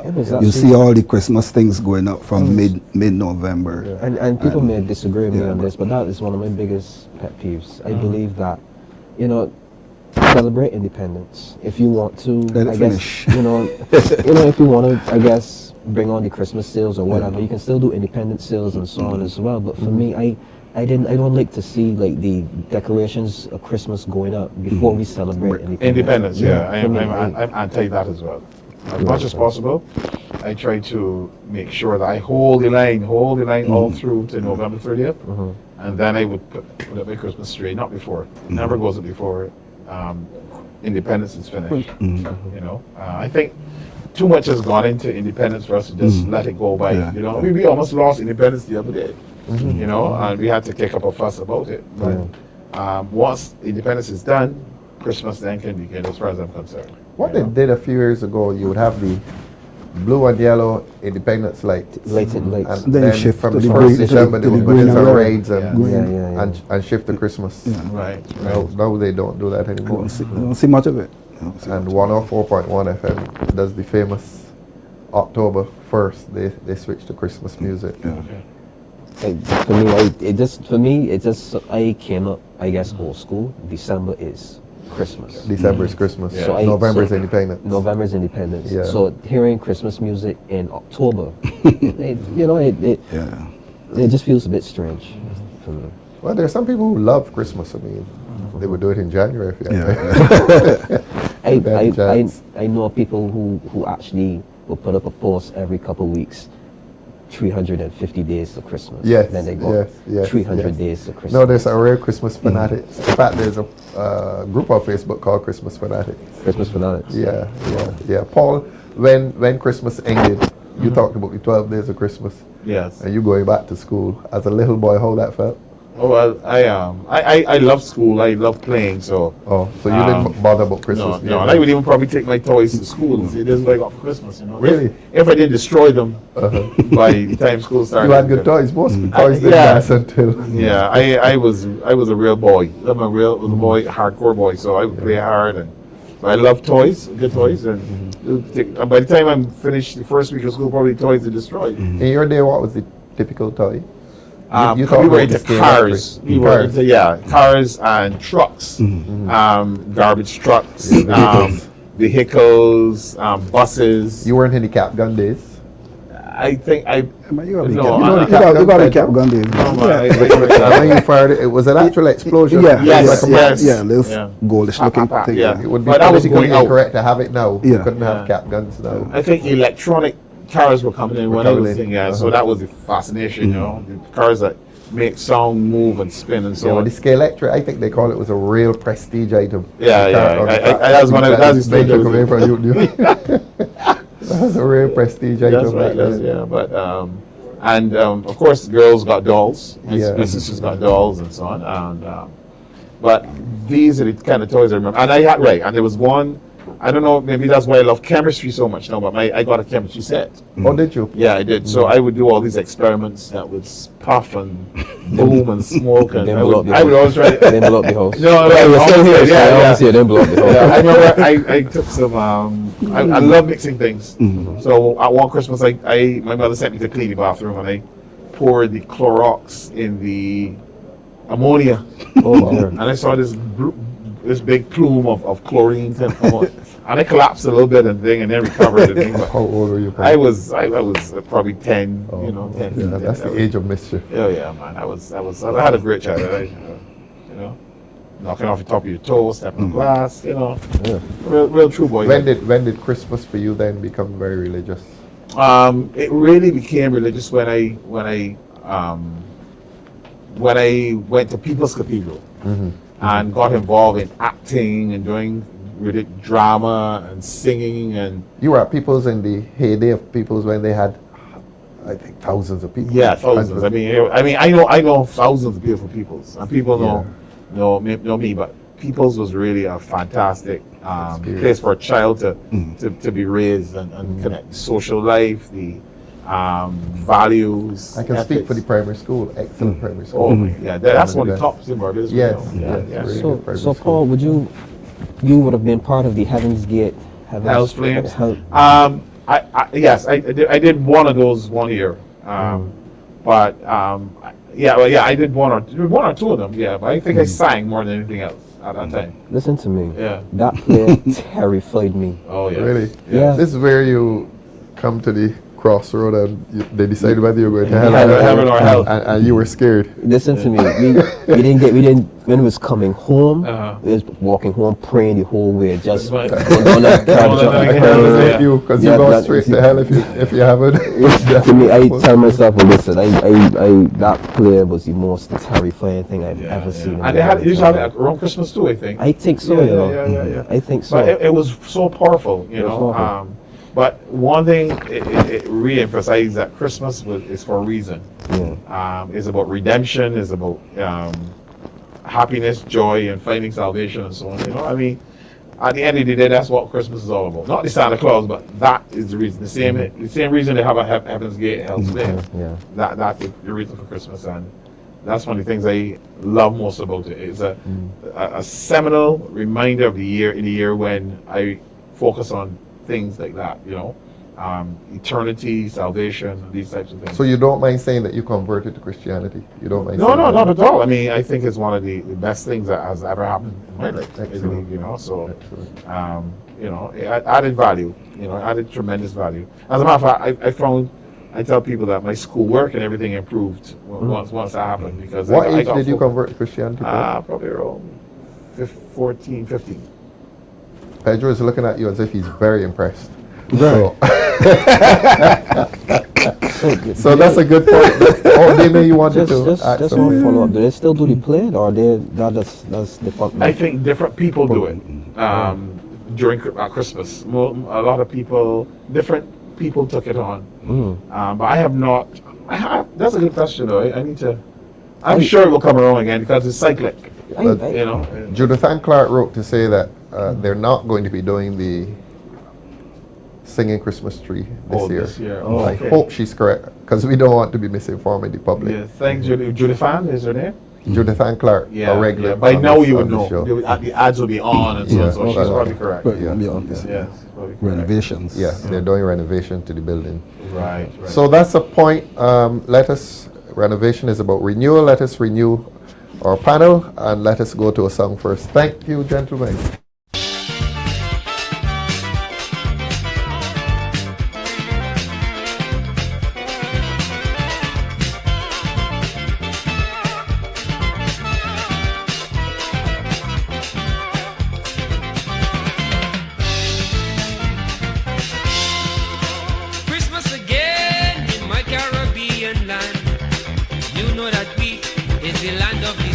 sun. You won't hear sleigh bells in the air, only church bells in the chilly atmosphere. And smiling faces everywhere you go, people real happy cause they got dough. All the bonus and the back pay ain't enough to spend for Christmas Day. We repair the house, Christmas. We change the curtain, Christmas. We bring in carpet, Christmas. Christmas is the deadline for everything. We make it jug, Christmas. We think about love, Christmas. We kiss and we hug, Christmas. On this blessed day, this is what it means. Christmas. It's turkey and ham, Christmas. It's pork and it's lamb, Christmas. Sacrifice the ram, Christmas. It's rum and it's wine, Christmas. Sorrow when you die, Christmas. It's yours and it's mine.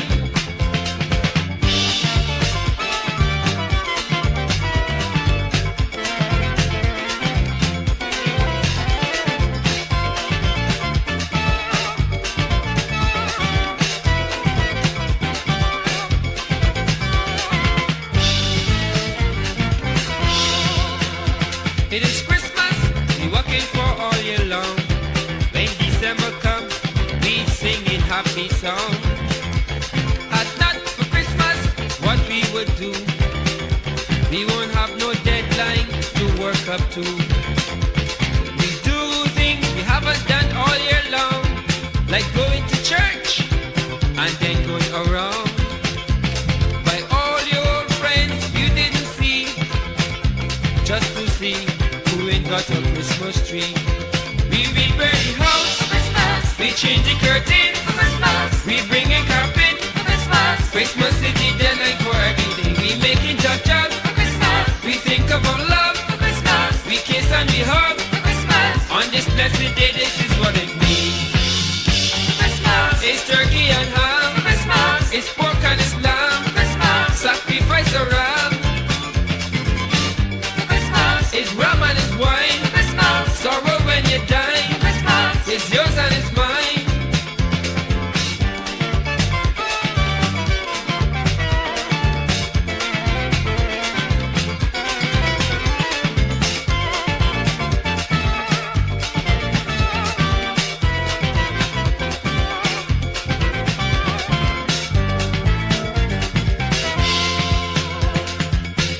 Christmas, it's turkey and ham, Christmas. It's pork and it's lamb, Christmas. Sacrifice the ram,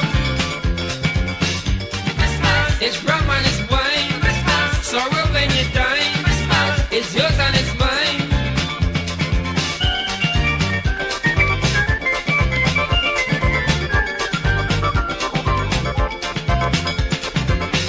Christmas. The year now begin, Christmas. Or could have just end, Christmas. Always round the bend, Christmas. Early morning mass, Christmas. And then a sea bar, Christmas. It's with us at last.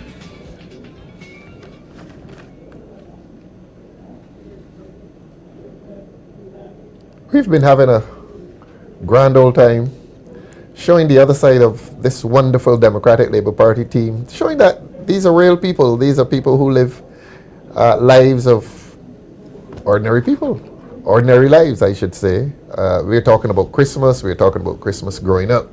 We're talking about Christmas as adults. We want you to see the other side of these people who will be knocking at your doors and speaking on platforms and speaking on DLP TV, show you the other side. And we went to Grisette's some time ago. I went to Grisette's, that's my boyhood village. And I took a young man with me and introduced him to my boyhood friends and my brothers and family and so on. And we had a great time, Jamal Sandiford. So I want you, I took you to my boyhood village, and we want you to take us to your boyhood village in talking about Christmas. Not so long ago, Jamal, I'm not going to ask your age. This man is not yet 30. So I don't know what childhood memories he could have. I have many. You're talking about yesterday. Well, fair point. Fair point. Welcome, Jamal Sandiford. Jamal is the candidate for St. Michael Northeast, the giant killer. Yes, please. When the time comes. Welcome to the show, Jamal. Good evening. Thank you so much for having me here. Most it's welcome. always a pleasure as usual. Most welcome. Ralph mentioned something pretty critical just now. I'm not that old. I'm still young, still developing. Call the age, young. call the age. I'm 26 years of age, My right? goodness. You know how long ago I was 26? Okay, you go ahead. I was going to do the math, don't worry. All right, for me, Christmas. For many might not be that long ago. Let Damien introduce my goodness. Yeah, we can guess. We coming to you just now. Ralph, let me tell you something, right? Whenever I have Jamal on the show and I'm the host, Jamal is take over my show. Take over my show each and every So you could sit back and relax. Just sit back and just let him just, you know. So you can imagine him on the platform when the time comes. Hey, listen. Hour and a half we giving you. Alright, you gotta say time was still called. The name Soups and Well, Giant Killer, but if you would allow me, Giant Killer, I would like to introduce candidate for Christchurch South, Mr. Corey Greenwich, attorney at law, fellow counsel, a man that has made waves. You know, he's been heard speaking, you know, and he's made a big name for himself. Corey, it's good to see you here. Merry Christmas. Very good to see you. Merry Christmas as well. You didn't talk about the hat. We love the hat. Well, I mean, so what should we call you? Should we call you Father Christmas? Because I mean, you look the part. Santa Corey's good. Corey's good now. So Corey, tell us about Christmas growing up for you. Christmas growing up for me. The smells of ham in the oven and, well, they call it cake now. But back then, my grandmother would have been pudding. You know, the pudding would have been being baked, and a level of excitement and preparation for church at 5 o'clock in the morning. Where did you go to church? Back then, it would have been there's a New Testament church in Kendall Hill. Fellow New Testament brother. Yeah, and your shoes were too tight. I've done this. May have been hand-me-downs, may have been new, but somehow for Christmas morning, your shoes were always too tight. And of course, you're going to sleep through part of that service until the sunrise as a child. And then it was to greet everyone after church and head home to open gifts. So that is my fondest type of memory of how Christmas in Barbados. But definitely the pudding and the ham. So you didn't have any Queen's Park there? Yeah, later on as a teenager, then you would go into Queen's Park after church to watch all of the persons and their festive fashions, and they're excited about their new clothes, but your shoes were still too tight. so the park didn't last too long on those shoes. But yeah, it really is a bit of a nostalgia now looking back at it, and how much Barbados has changed over the years, and how much Christmas has changed over the years for all of us. You would have mentioned opening gifts. What were the typical gifts for you back in the day? A lot of books. That says a lot. A lot of books, puzzles. Honestly, I don't remember a lot of toys per se. I remember this one gift I got from my dad, a Viewmaster. I don't know if you know what a Viewmaster. I had a Viewmaster. I know he doesn't know what a Viewmaster is. Oh, you're missing out. Missing out, boy. He only, as Comrade Leader said, I ain't gonna lie to you, I know. He was probably born last week. I still have my Viewmaster. Yes. So for those young members of our audience, the Viewmaster was this, it mimicked almost like a camera that you put to your eyes, and you slotted film that would rotate in the Viewmaster, so it would show you each time you pull down, it would rotate. The little orange level. Correct. Oh, okay. I think I'm going to see something similar, but not quite the same as what you're referring to. And the image used to pop. Right? So it used to pop, so it looked like almost like you were watching 3D. 3D, yeah. I think it's something similar to that. Correct. So I had a red Viewmaster one time, but a lot of books and puzzles and stuff seemed to be the gift. Obviously a very boring child, apparently. So, helping around the house, you had any particular duties when it came to Christmas? No. My household back in the days of my grandmother was filled with aunties and uncles. So there were many hands that made up light work. For the most part, I was just a nuisance that somebody would probably renegade to the corner at some point in time to just stay out the way so that the adults could get the stuff done.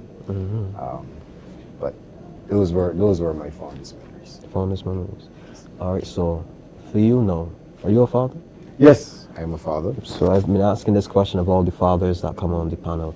What does Christmas mean for you now as a father?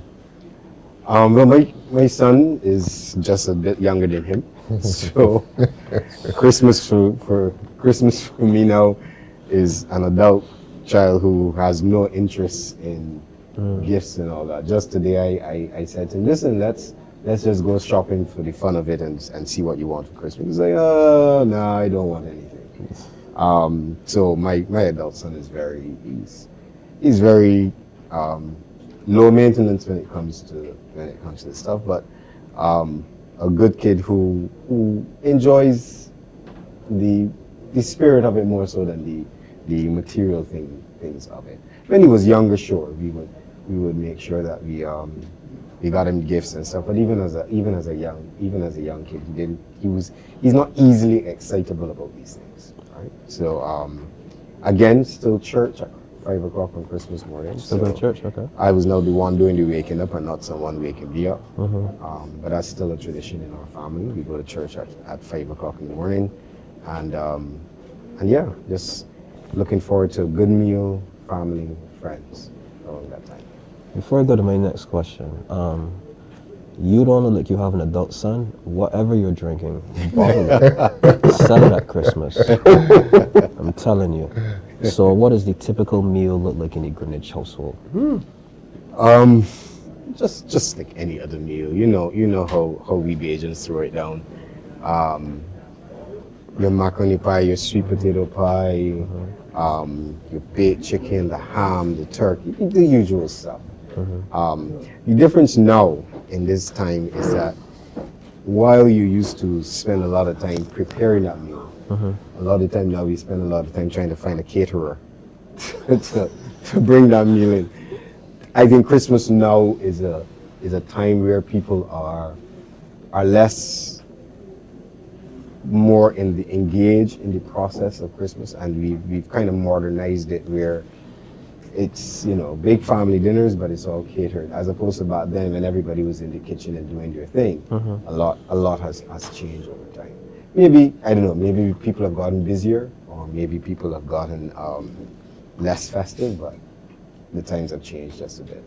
Okay, I'm gonna throw you over the comrade leader. We've been talking about Christmas of yesteryear.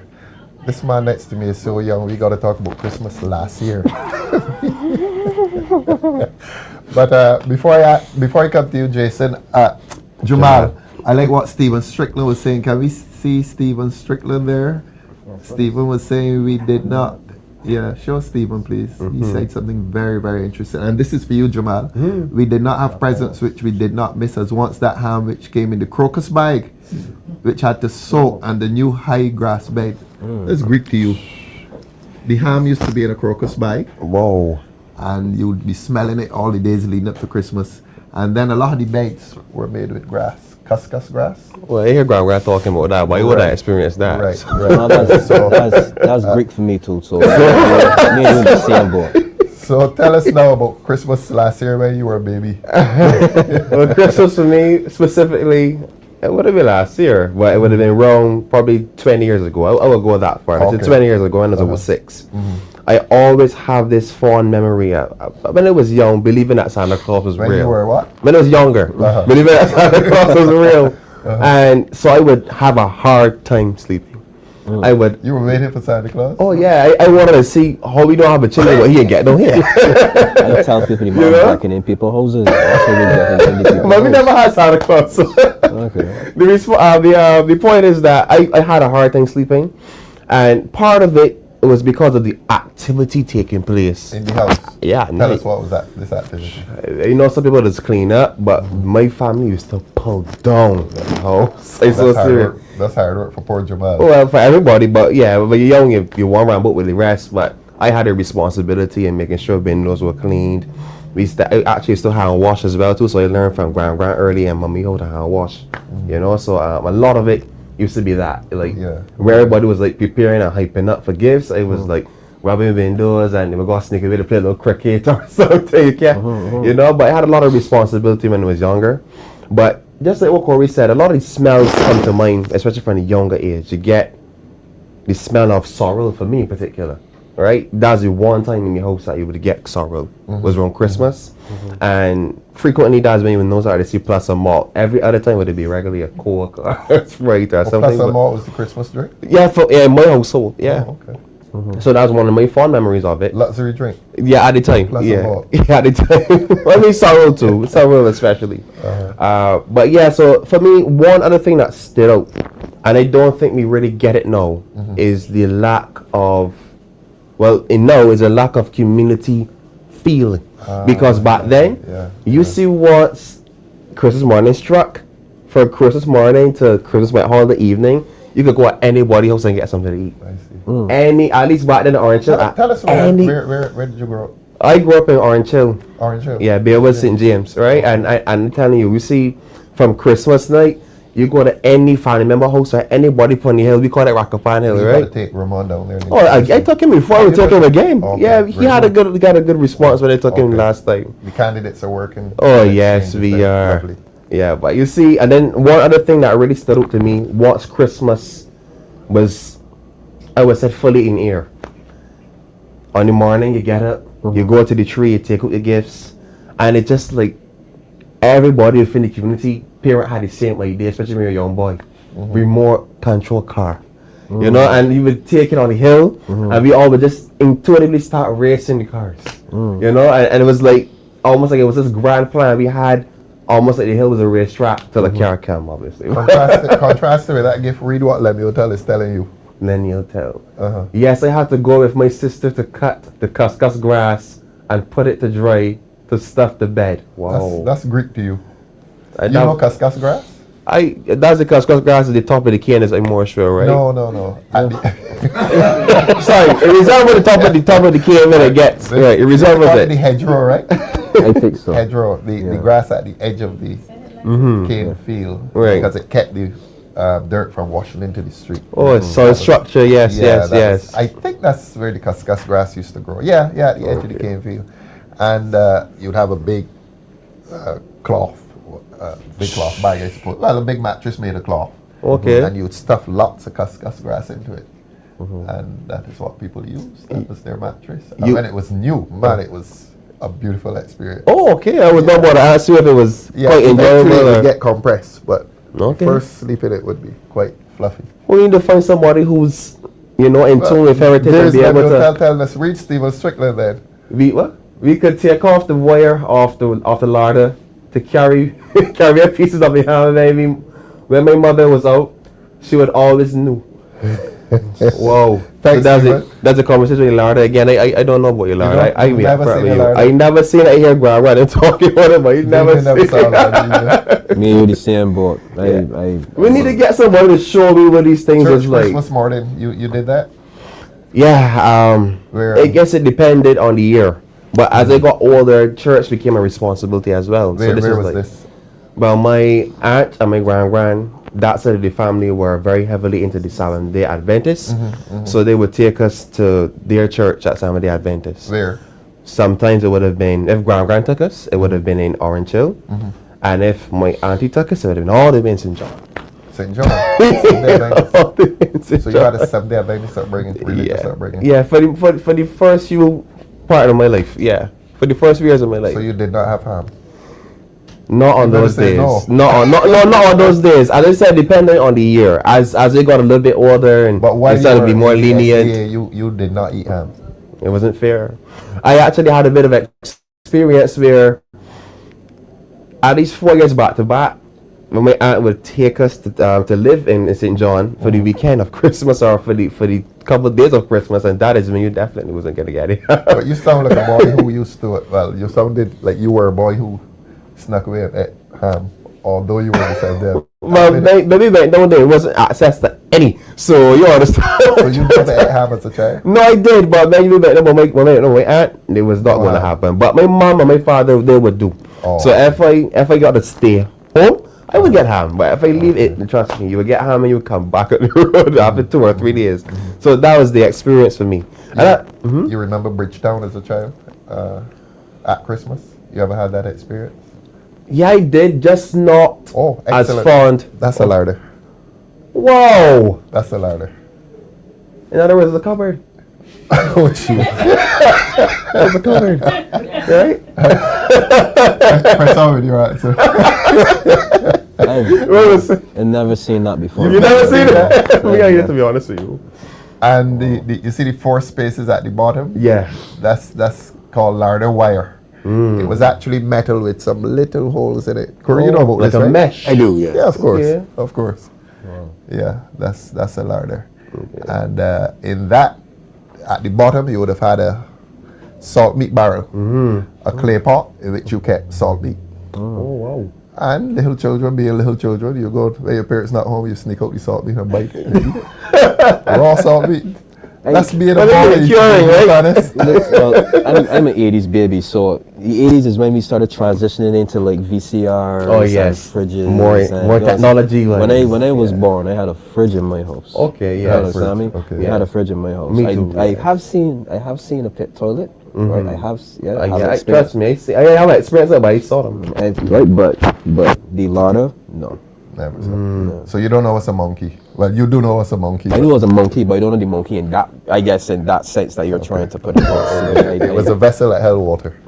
Oh, clay vessel. A clay vessel. Yeah, it kept the water cool because there were no fridges. You see, or very few people had fridges. I don't know that one. I heard tales of those things from Gran and that time, but I never got a chance to see or experience. At the time where I was born, those things probably weren't in the house anymore. If they were there, but too young for me to remember. You know, it's interesting. People have them now as antiques. Art. Yeah, pieces of art. People relics. Converted them into art. But that was how people lived. It was not art then. It was a way of life. It was a way of life. Utility. Yeah. Nice. So. And my experience at Bridgestone, I can't really remember it, but one thing that always stood out to me when I was younger in town, around Christmas time, was the lights. And I find that there's a huge contrast between then and now, because now you're not really seeing that. You know, even certain areas in the constituency, I find that if I had to give a ratio, I would say 91% of the houses in the constituencies don't really showcase lights anymore. You know, and the few that do, they're spectacular, but they're very few. I want to go to Corey and ask Corey. You were talking about lights. Corey, there was a time in Barbados when Broad Street was the street, and people went, call it window shopping. Yes. Tell this young man about window shopping. Yeah, that became a pastime. You would actually select, and it would happen at night. Yes. So you would go into Bridgetown. My aunt, I remember particularly, would take us window shopping. And just as the name suggests, you would literally just walk through town and you would look at all of the displays in the window. And for some strange reason, that was enough. You would enjoy the displays, the lights, all of the fancy stuff in the window. And Broad Street was the epicenter for window shopping. Yes. Wow. Right? I remember back in that day, a trip to Bridgetown would have been a bit of an excursion for you. It's not somewhere that you would go often. So the idea of having a journey into Bridgetown was gold at that point in time. And just as you were thinking about it, you and I probably had the same thought. I remember, comrade, the window shopping was one of the highlights. One might even think that back then also you didn't have as much disposable income, I suppose. True. So part of it was just really the joy of seeing this stuff, enjoying these sights. And Bridgetown would have been bustling at night of people just window shopping. What we called the Cave Shepherd back in the day. I was so distressed I drove by there at night. There are no windows any longer. Oh, no show windows. Yeah, they have the curtain or the shutters. Yeah, shutters. Because back in the days, Corey would tell you had mannequins. Yes. Okay. Mannequins with wearing clothes and so on, and that's what you went to look at. Oh, okay. Full display. Your parent couldn't buy it, but you got the pleasure of just seeing it. And imagine having it. Yes. So that was the pleasure. A lot of children got pleasure out of the visual. Yeah, I can imagine why, especially back in that harder economic time. I can imagine why. Yes. So Broad Street was way different. Broad Street was a place to sightsee. That I remember. You remember that? Yeah, my mom used to take me window shopping, coming on to the evening times and stuff. You know, late. That was the best time to go window shopping. And Corey wasn't lying. Going to town, right, felt like if you were going on a trip to another island. Yeah, I'm telling you. Right. Major excursion. Yeah, my aunt used to always be late to all 11 o'clock. She didn't get baby yet, because my mother used to go down together. 11 o'clock what time? 11 o'clock in the morning. Okay. So if we were going to town, right, we'd be ready since 9 o'clock. Right? At that time, town used to open a lot earlier too. Right? But she used to be late all the time. Anyway, gentlemen, the director is running this shift here. Very hard people, Corey Greenwich and Jamal Sandyford.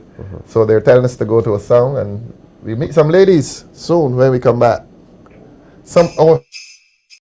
Earlier, I think Marva Hunt said, "Where's Jason?" Jason is in the house.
We are back. We would have just seen Corey Greenwich, our candidate for Christchurch South, and our very own resident giant killer, Mr. Jamal Sandyford, our candidate for St. Michael North East.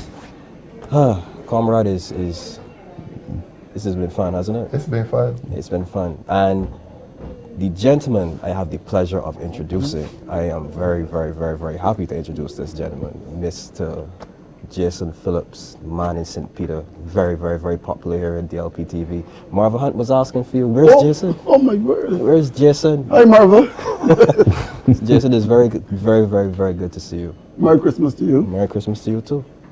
And I want to take this opportunity to say Merry Christmas to the good people of St. Peter and by extension, Barbados. St. Peter, I wish you a pleasant Yuletide season.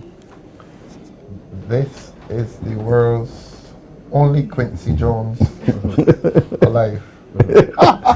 Yeah. The other one who was almost as talented as you, he died. So you're the world's only Quincy Jones. Quincy Jones is Christchurch East Central. Yes, sir. We had a wonderful time up by you on Sunday. Quincy, look, let us boast.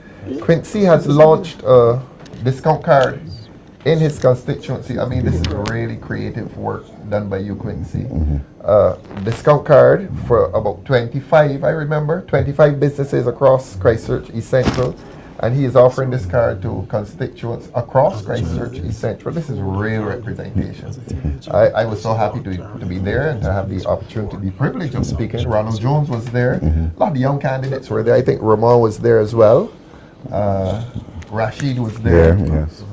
You were absent. Yeah, he was absent. Damien Fanus. Yeah, you were absent. I was running around doing some other stuff. Yeah, but let me introduce Quincy quickly. Quincy, what a pleasure having you in your new hairstyle. Wow. I wouldn't tell about the part incident. No. That's our business. Yes. That's your and Ronald's business. Not quarrel with us Sunday. A blessed good night to the entire panel. A special good night to our leader. Thank you very much.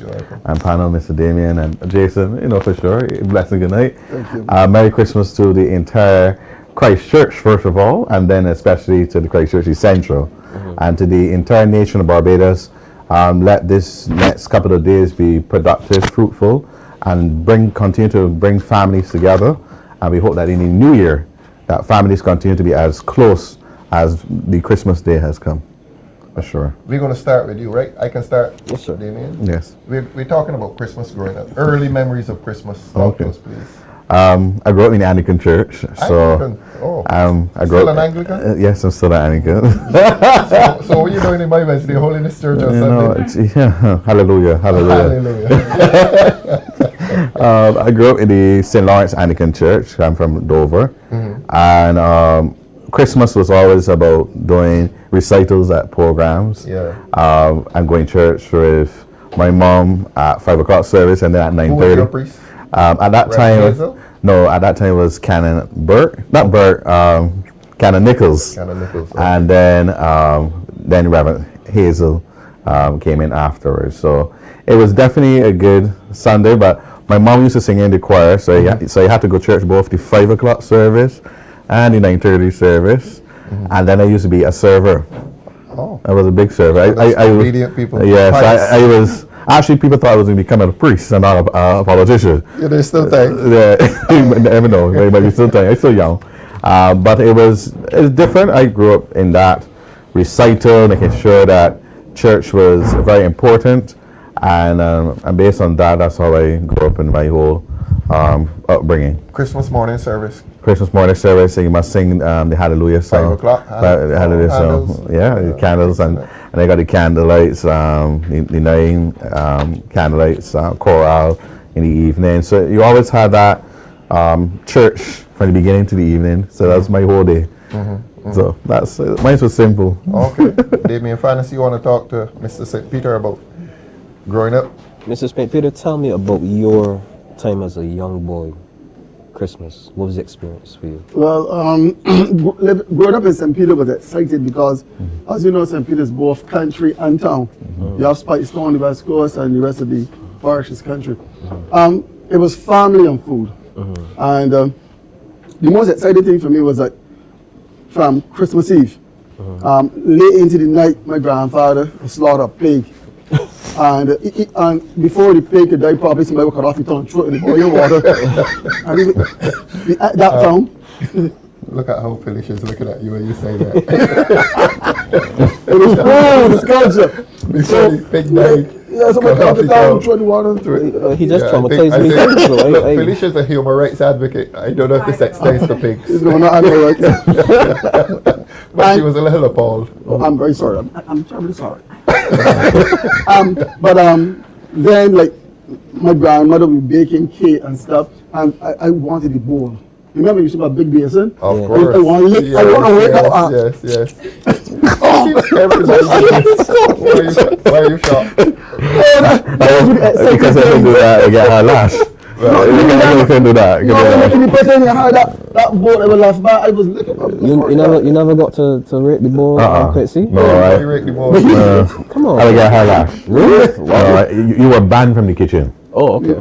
And if you don't obey that, you'll be banned for getting gifts that day and all that. So I wasn't getting to rate no bowl, nothing. I want my gift. So, Jason, tell us about your time as a teenager now. Well, after the food and frolic and everything, as a teenager then, like between from 13 onwards, even though my family is predominantly Anglican, we went to church at the St. Peter's Parish Church and so on. Next door was the Salvation Army. So I went to church early in the morning at the St. Peter's Parish Church, and for 11 o'clock, I got to go to the Salvation Army. It is then I joined the Salvation Army band. So you got to tell us about the musical. I played all of them. I was always. Run through the list for us. I used to play cornet, trumpet, and a little bit of horn. He doesn't believe you. I don't believe you at all. I don't believe you at all. But believe this, like around this festive Yuletide season, it was all about helping the poor for me. And myself and 2 other guys. One now is a part of the police band. We would go like from 8 in the morning for this whole Christmas week till about 1 in the afternoon, and we would raise money. Sometimes $1,500, $2,000, and we never got one cent of that money. And all that money would go to help the Salvation Army feed the poor. So for me, it was a thrill to help. It was more a giving thing. And then at night, we would carol in the neighborhood, all through Spikestown, Church Street, Queen Street, name it. We would do the whole circuit on the West Coast at the hotels. And we would collect a lot of money. And we would get that money, give it to the Salvation Army to give out hampers to people. And for me, that was the joy of Christmas. Obviously, I had the festive time playing the Coventry Carol and the Harry Angel singing and so on and so forth. But helping people to get something to eat, that was a excitement. Sense of fulfillment. Yes, people. I'm going to let Damien introduce the next guest, but I want to say to you, Jason, we had a wonderful time on Sunday night. at the St. Peter Parish Oh, yes. recital handle. Oh, yes. The tenor, we have a new, well, I always thought Coco is the best tenor in Barbados, but Coco is dead. So we can say that Gay Griffith is now Barbados' best tenor? Lovely. He is? In my estimation, he is. Stalwart. There's a young man called Young Richards. I don't know him. Yes. Richards. Gerard Richards. Oh, there was a little guy from St. Lucie, a youngster singing as well. I don't know if you remember him. On Sunday night? Yes. Oh, Gay stole the show, man. Yeah, but this little guy, he's an upcoming tenor to watch. I believe it was tenor he was singing. But thanks for inviting us. It was you, me. It was about 12 of us. It was a lot of us. Yeah, and Ainsley Granger. I was there as well. It was also Arlene Maynard. Arlene, yeah, I meant candidates. Oh, you meant candidates. Felicia Dujan did not come. She knew about it? She did not come. Damien, introduce her and ask why she didn't come to St. Peter on Sunday night, please. Let me first apologize. Let me first apologize to you for the comment I made to put you on the spot for not coming to. So Felicia Dujan, our candidate for St. George South, our spokeswoman on education, child advocate, human rights advocate. Welcome, madam. Welcome. Good evening, everyone. And of course, good evening, Barbados. Good evening to the constituents of St. George, of course, particularly St. George South. It was a lovely day as well. I had the opportunity to do some canvassing today because we're preparing for our children's party on Saturday. So hopefully we can see many of you come in with the children and the families and the elder in the communities. It will be an opportunity to meet everyone. I will refrain myself from answering the question. What time is the event on Saturday? The event starts at 10 until 7 p.m. Where? It's at Windsor. Windsor. Okay. Windsor. All candidates invited? Everyone is invited. Everyone is invited. Again, I believe one of the most significant aspects of Christmas is the ability to share that humanity in everyone, and I think it's one of the happiest time for me around this time. Cause not that it's also my birthday month, but it means so much more because it's the time where people get the opportunity to reflect, to consider what has happened and to respond to what has happened over the year. So usually December is that period where people get that opportunity to do that. So Christmas just adds on to it. And it's a very special time for me. And I've been listening to the entire program and everyone's experience, their lived experiences. Interesting, Jason, I'm not surprised you would eat a cow's tongue. As we've seen on social media, you love food, so I'm not surprised. Felicia, on Saturday mornings, I never thought about Christmas, but I like my pig tongue and pig tail and a little bit of snow. Yes. I'm not keen on the knuckles. I'm just saying, I really enjoyed hearing everyone's childhood, because you don't get to see that. And so now I'm hearing your childhood when you were 10 or 11 eating pig's tongue. I get it. I now understand. And everything else that comes with it. It makes so much sense to you now, doesn't it? So, you know, we appreciate that. We appreciate those these experiences. My experience as a child growing up in St. Lucia for Christmas was different. Christmas meant more work. It was a period where we had to do a lot of community interventions. We had to go in the community and help. We had to, purchase items and give to other persons. So we'd buy a bag of flour and separate it in many parks and share with other persons. My mom taught us that at a very early age. My mom had 7 of us. And so and as a farmer. How many boys and how many girls? We had 2 boys and 2 everybody boys. was girls. And it was always about giving to others. It was never about what are you going to get for Christmas. It was about what do we have to do for Christmas. And so it changed the perspective for us. As children, it was very early. And of course, as I said last week, I think I did indicate that my dad was an entertainer. So part of what he did was going around as an entertainer magician to children's parties, and so that's what we did, making children's life different around that time, ensuring that every child received a gift, and my dad was just doing all the magical tricks to You get knew them how engaged. he was doing it? Sorry? You understood the trick? Or I did you were the tricks as well. Oh. So I knew exactly how to do all of that. You got to do some magic in St. George South. You will you? Comrade leader, I can fire eating too. I did all of that. No. I did all of these things, and these are things that you learn Fire at a eating. very... You're next to the son of a fire eater. Yeah, so you learn these things at an Father early was age. solution too. Really? You're that? Yeah, Father Oh, solution. okay. I wouldn't be surprised because that's part of it. But the reality, it was part of work. So young persons, particularly from my neighborhood, we knew that this is what we had to do. I was also a member of a karate club. Yes. Don't mess with Dojo. Yes.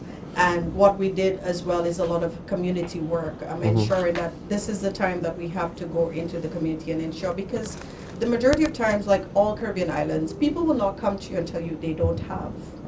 But living in the community, you would know that they don't have, and it is your responsibility to share. So Christmas at that time has always been about sharing, going to church, waking up very early. I'm Catholic. So it was about going to, either you'd go to Christmas Eve Mass, which is midnight Mass, so that was interesting, because then that's the opportunity, you get to stay up very late. Children, after 8 o'clock you should be in bed, but on Christmas Eve you get to stay very late, then you go to church, and then you get to see the lights, you get to see the elders, and it's also the time where the majority of elders would come out to church. Midnight Mass, you would see everyone in the neighborhood, in the communities coming out to do service, and also that's when the community comes together, because then you would see what we'd consider men on the block. They would be around at that time too, so it would be that kind of social event as well. So it's really about bringing the community together, and I think it's the same in Barbados as I've seen over the years being here. Was Christmas big in the Catholic Church as well? Christmas is always big in the Catholic Church. In the Catholic Church, right. The right. Catholic Church is Christmas, more or less. Yes. And so given the principles and philosophy of the Catholic Church, you get the opportunity, so the entire year, remember, you go for Lent, you do penance, you have to do everything that goes with it. Yes. You also have to do confession, because you are preparing yourself for renewal, which is really what it is. The death of Christ is renewal. Yes. And so you're preparing yourself for the transition for that period of time. Let us move to the food that St. Lucian's would have prepared, the Christmas meal. It's not very different from Barbadian food. Instead of saying macaroni pie, we say macaroni and cheese. It's very much the same. We still do the ham. We still peas as do well? Peas, black eyed peas, field peas, everything else. But a lot of provisions, grand provisions. On Christmas Day? Yeah, the dashing, the yam, the Edos. Not Quincy Jones. Nobody can give see him his no face problem. from here. I saw his face. he didn't know yam on Christmas Day. No, I don't right, Quincy. Yeah, you got that right. You got that right. Kentucky, well, put in so. But it was interesting that Quincy's from a different generation as well. No, I saw the look on his older face when you talked Barbadians about understand what I'm Christmas. talking about in terms of having those staples in your. Yes, you'd have the pie, but you'd still have your dashing, you would still have yam. And remember, across the Caribbean, white and yellow yam is a staple in the household. So around Christmas time is usually the time you prepare the best of the best. So you gotta try the yam pies. Now he's being I know, polite. I'm just Look at his face. He's being polite now. It's West Indian dishes, and it's, as I said before. But would be very interesting is the different types of delicacies that you'd have for children, like the tamarind balls, and the jams, and the sorrels, and all of these things. These are the times that these are being done. The different types of cake, the black cake, and there are some elders in the community that would do the black cake, really black cake with the real rum. And as what about drinks? Drinks, sorrel. You know about Falernum, right? What is this fella? Falernum. You know about Falernum, Jason? Of course, yeah. It's Tell Alicia Duja what's Falernum. It is a Swedish liquor. Yeah. Pronounce that word for me again. Don't worry, we know what it is. Too much big tongue.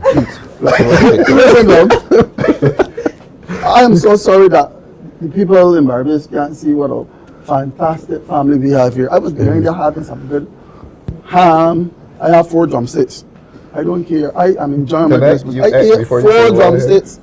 We have our food here at DLP headquarters. And I had 4 drumsticks. I had a wash of ham. I had some tossed salad. Then I had some rice and peas. People, you ought to laugh. But you were telling us about the liquor. I changed that topic on purpose. Talking about the peas that used to be cooked on Christmas Day. Yeah. Everybody in Barbados, just about everybody had a pea tree next to the house. Yes, jug. Yeah. And then you get some peas and pieces of ham and yeah, it's lovely. And it's interesting, in the village, if you did not have a pea tree, you didn't have to buy. You would get peas from the neighbor. Yeah. And if sharing and giving. Yeah, breadfruit. So everybody picks each other's breadfruit. Yeah, they still do. do that. I Yeah, think okay. maybe because I'm in the country in Mhm. St. George and between St. Joseph and St. George, they still do that. People still do share. Quite a lot, especially around this time, you will see that people will be sharing some of their produce. The farmers do share and give to the community members. So these things do happen. Our humanity has not changed. Has not changed. Has not changed. Where is the other half of St. George? Where's David Warren tonight? David, we miss you. He's preparing for the party as well. We have Oh, been he working is. very Oh, hard. it's a joint party. Yes, we're oh, doing a lovely. joint, You're cooperating. Yes, So you're we've going to been bring home working. St. George Yes, together. So we've been working. He's today. watching the show? Yeah, I'm hoping that he is. He is? Yes, David, yes. you should be here telling us So about... we were preparing for that today. Yes. Okay, okay. Come back to you, Quincy. Food, because you said you were eating no dasheen on Christmas morning. No. What's your Christmas Day meal? So midnight ham and bread, salt bread. Ham and bread. Were you doing up at midnight as a little boy? Can we be any ham? Oh, ham. Very good. So you watch all the movies and stuff, but you're waiting for when the first ham. The first ham. There's 3 done. Sounds like a ritual. The first ham. Yeah, the first Festival ham. of the first ham. Right, the first ham is just the opening of Christmas at midnight. Yeah. The second one is come around 10 o'clock. A second ham? Yeah, of course. Wait, And then the 10 o'clock third one. Christmas Day? Yes. A And then, second one? yes. And then the third one is the evening. Around 7 o'clock when the friends come over. What size is that ham? Don't do that to me.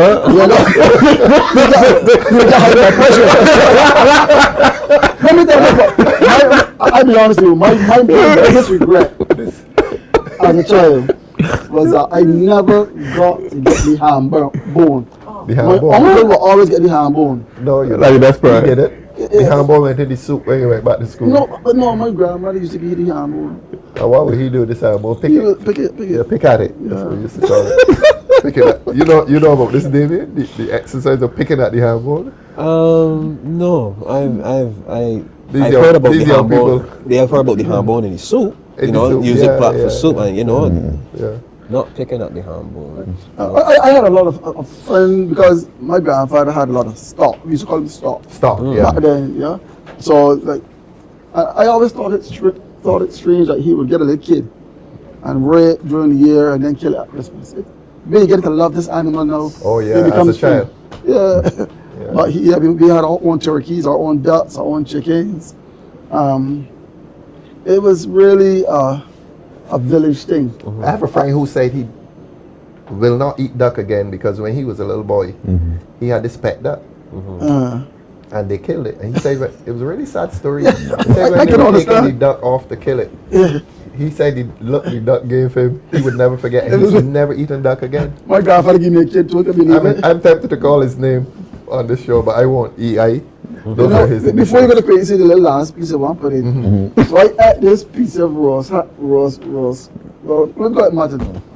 And then when I started looking for the little kid, somebody tell me It was your pet that you my ate. grandfather gave it to me. I used to carry it out. How did you feel at the time? It felt awful.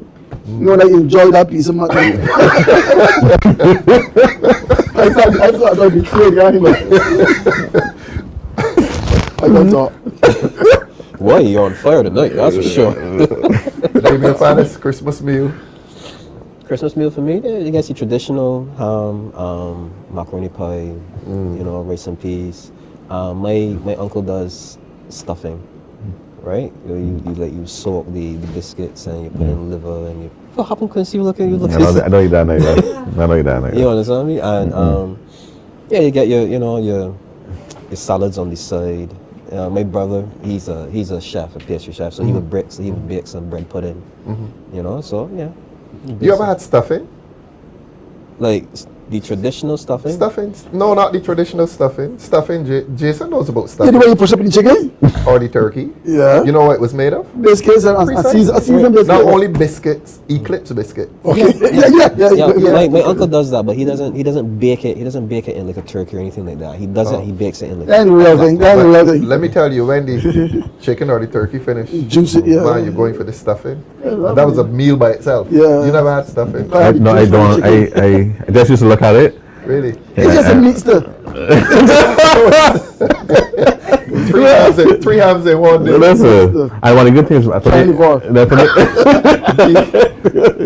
must be talking about the canned hams. Listen. You know what I remember. How do you used to call them? You know what I forgot? You all remember you used to have butter in like a bright yellow can? Velvet Chris? Yes, and you used to got the food smell real sweet. The real salty one? Yes. Was that Velvet Chris? Tell me what you know about Velvet Chris. You smell from Shamrock. Yeah, it was a Velvet Chris.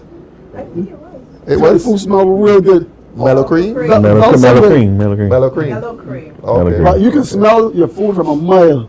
Here's what it is. Yeah. And let's talk about the baking pans. What used to put in the baking pan? Is lard. Lard. Oh, you know lard. Yeah. And then you used to take the this white paper. Yeah. And make sure and you used to cut it and make sure you got the pan sleeves. That's it back in black cake. Now you pay attention to that for My sure. mother, when she was making black cake, she would start the fruits and rum. She would cure it from like July. My mother's July. That's right. And then around Christmas. Cure it here what, rum? Yes. And she would make rice wine as well. Right? Covered it on real tight. Oh, sorry, Judith. Anne says Clover Queen. I think that's Clover Queen. Clover Queen in the yellow. Yeah. Food smell real sweet. Yes. Thanks, Judith. Mellow cream came afterwards. Okay. Mellow cream too salty, somebody said. Oh, not when you're young. Anything you're young. In fact, you know what? So maybe you just eat the butter. Okay, you can. Of course. Butter and bread. You see some crazy things that Oh, salt bread with the yellow salty butter. Yeah. You ever had that? Salt bread with the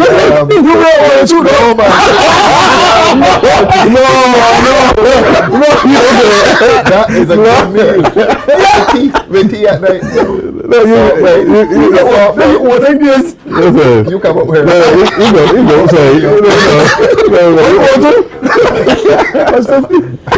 How you think you know about it? The coconut leaf. You know why the coconut leaf used to be on the bread? Keep it fresh? No. I assume. You know Quincy? You never saw coconut? No. Yeah, these strip.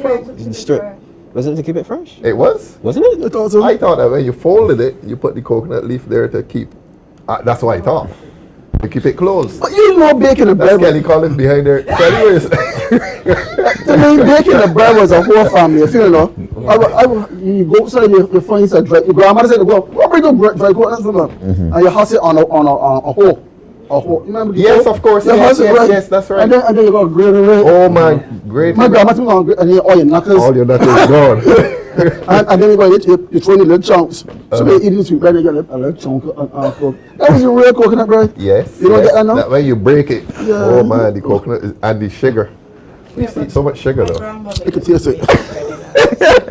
She used to bake her bread in what we call in St. Lucia foo, where it's a homemade oven out of just clay and those are nice. Yeah, just slide it in.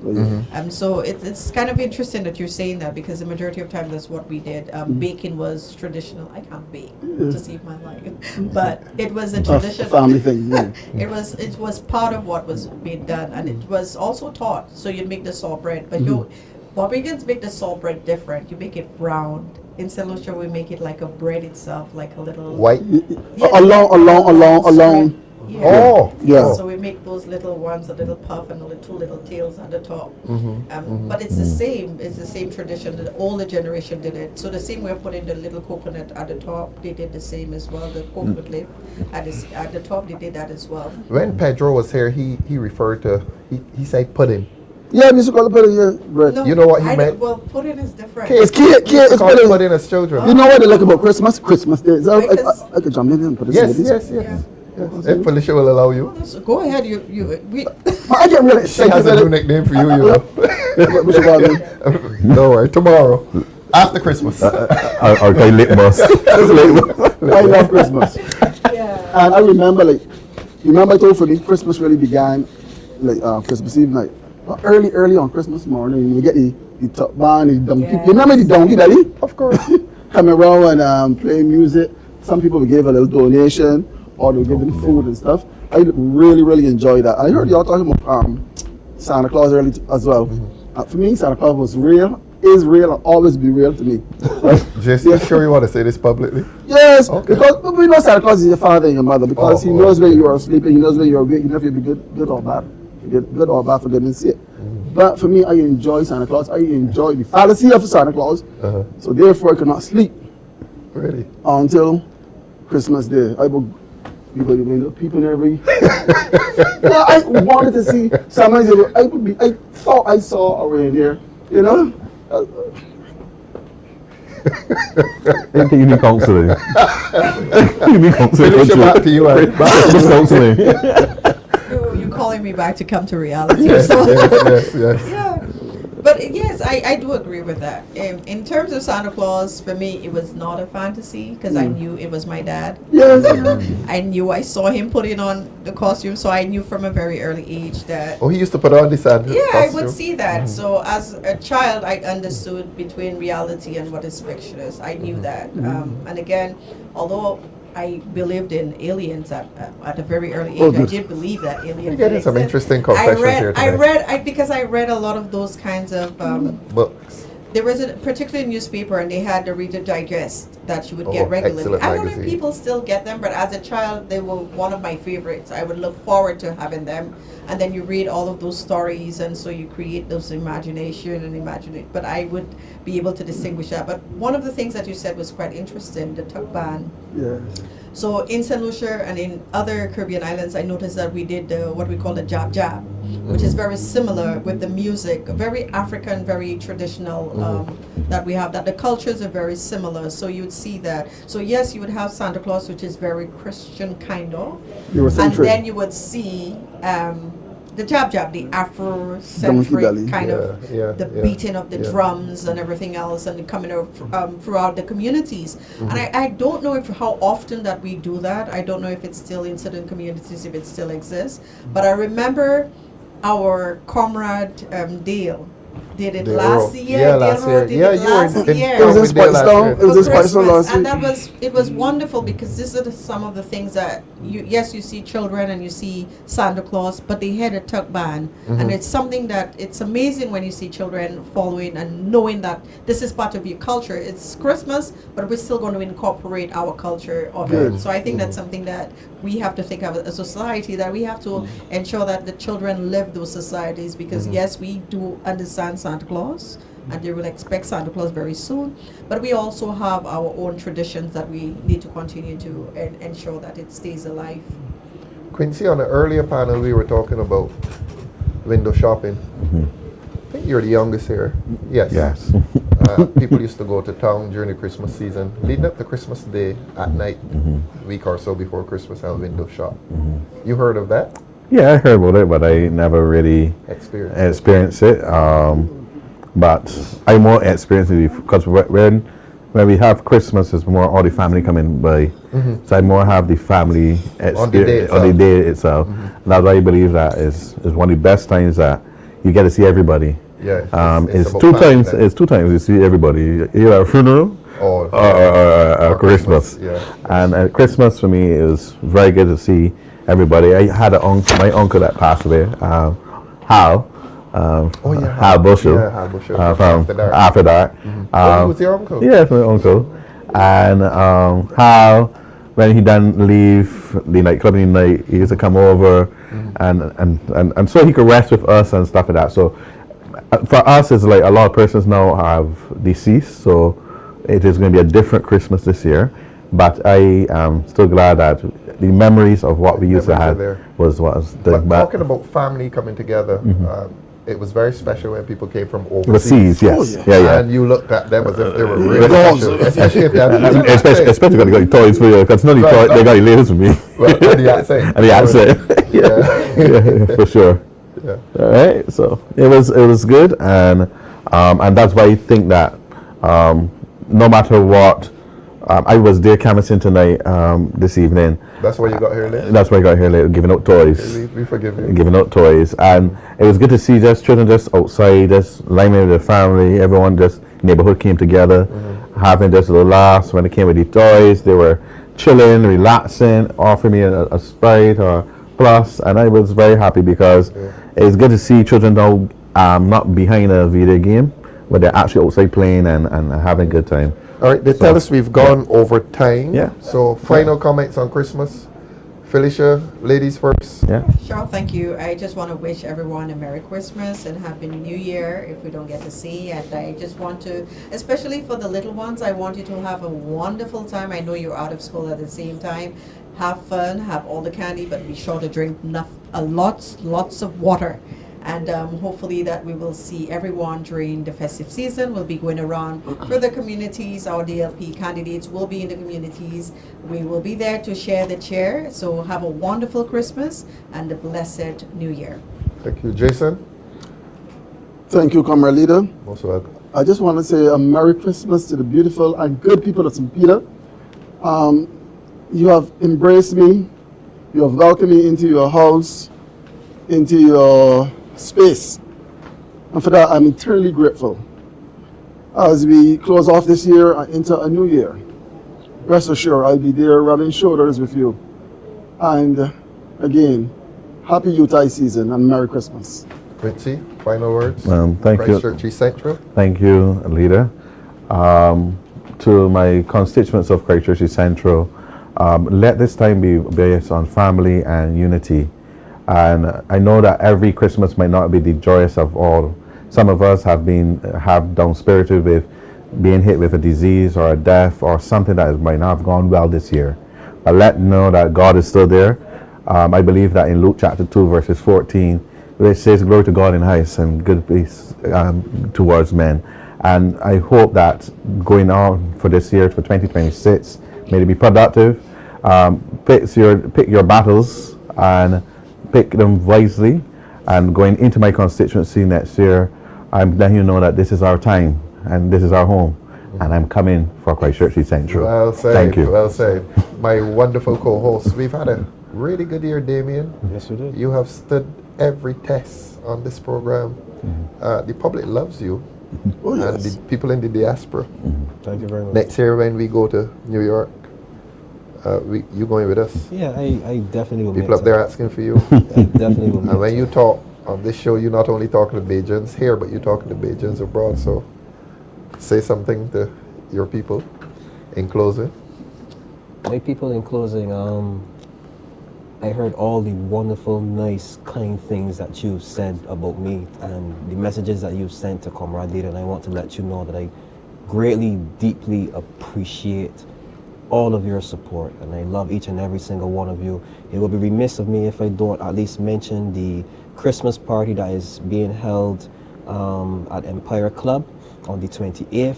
That is a joint venture between the St. Michael Northeast branch, the St. Michael Central branch, and the St. Michael West branch. The candidates for St. Michael Northeast, which is Jamal Sandifer, and the candidate for St. Michael Central, which is Senator Andrea Worrell. They're putting this together so that we can give the people in that particular constituencies, something to just smile about. And I just want you all to come out and support it, the 28th of December. And those are my final words. Again, I love all of you, and I appreciate the time 3 p.m. to 7 p.m. So, as I said, I love you, I appreciate you. Merry Christmas, Happy New Year. Thank you very much. Granger had promised privately that he was going to come here and sing. Where is he? He's disappeared. I have to call him out on this is national TV. I have to call out Ainsley Granger.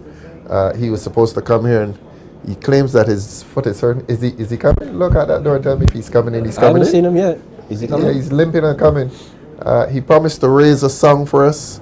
He's looking through the glass. I'm calling you out. I am live, and I'm calling you out on national TV. You were supposed to come here and sing. Ainsley Granger was supposed to come here and sing a song to close off this show for the end of the year. He's just at public. He's there looking through a door. and he's gone. He's gone again. Gone. Ainsley has a bit of an injury, so he can't make it. But and there's food up there as well. Anyhow, but we've had a. He's coming. He's coming. I can sing. He's coming to sing. I can sing too, you know. You can sing as well. Yeah, Well, yeah. you and Ainsley will. Yeah. Ah, here he comes. Yeah, he like boss. Good voice.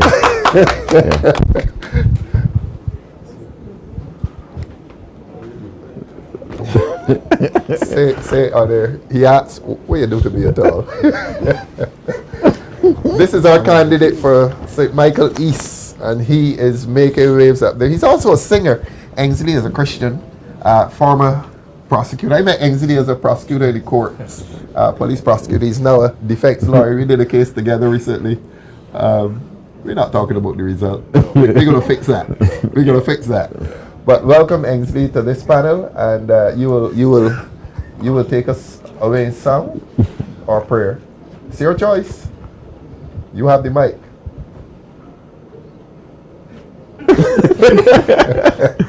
Good night, viewers. It's good to be back on DLP TV after being out for, as the young people say, for a minute.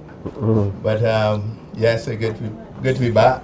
And let me take this opportunity now that I'm here to wish each and every one of you viewing in Barbados and the diaspora, and those special people in the constituency of St. Michael East.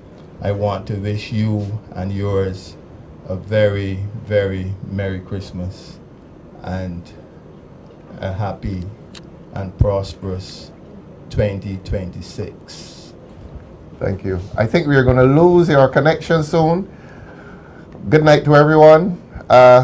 It's a pleasure being with you all year, and we will see you again. We're having a show next week, Director. Next Tuesday we'll see you. So before the year ends, we'll be back with you. And have a happy Christmas to St. John, to all of Barbados from the Democratic Labour Party. We love you. Thank you.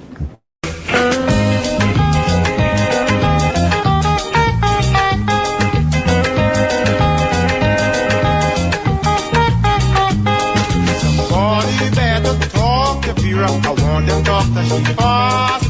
Tell the girls stop harassing me and let me be when I pass. She been begging me all through the year, and she would until she pays. Now it's getting near the Christmas. She here telling me where this place. Why you got to give me for Christmas? Give me anything you can spare. Why you got to give me for Christmas? Help me have a happy day. Why you got to give me for Christmas? I need something from you.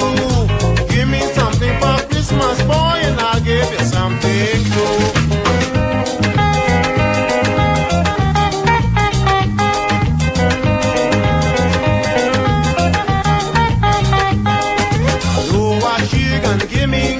She offered me that before, and the many times that she gave it away, the fire is gonna show. I can't risk taking that from she now, it might make me miserable.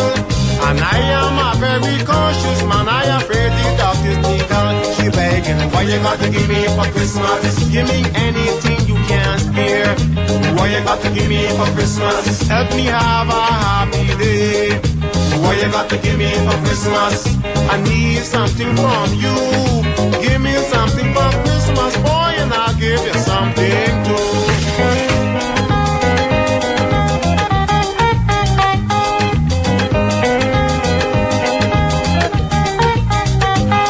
From January to December, the girl on her begging spree. A young strong girl like Vera, begging every man she's seen. She wearing a pair of old blue jeans, nasty till that turning black. And if you barely miss her sneeze, Vera will beg you for that. She begging, what you got to give me for Christmas? Give me anything you can spare. What you got to give me for Christmas? Help me have a happy day. What you got to give me for Christmas? I need something from you. Give me something for Christmas, boy, and I'll give you something too.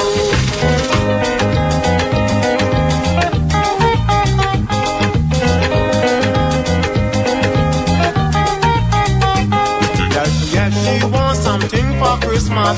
She better get a job. Don't stand up around the corners looking for men to rob. She might try to rob the wrong man by using she dirty tricks and spend Christmas in the hospital with a lot of Christmas cakes. She begging, what you got to give me for Christmas? Give me anything you can spare. What you got to give me for Christmas? Help me have a happy day. What you got to give me for Christmas? I need something from you. Give me something for Christmas, boy, and I'll give you something too. She begging, what you got to give me for Christmas? Give me anything you can spare. What you got to give me for Christmas? Help me have a happy day. What you got to give me for Christmas? I need something from you. Give me something for Christmas, boy, and I'll give you something too. She begging, what you got to give me for Christmas? Give me anything you can spare.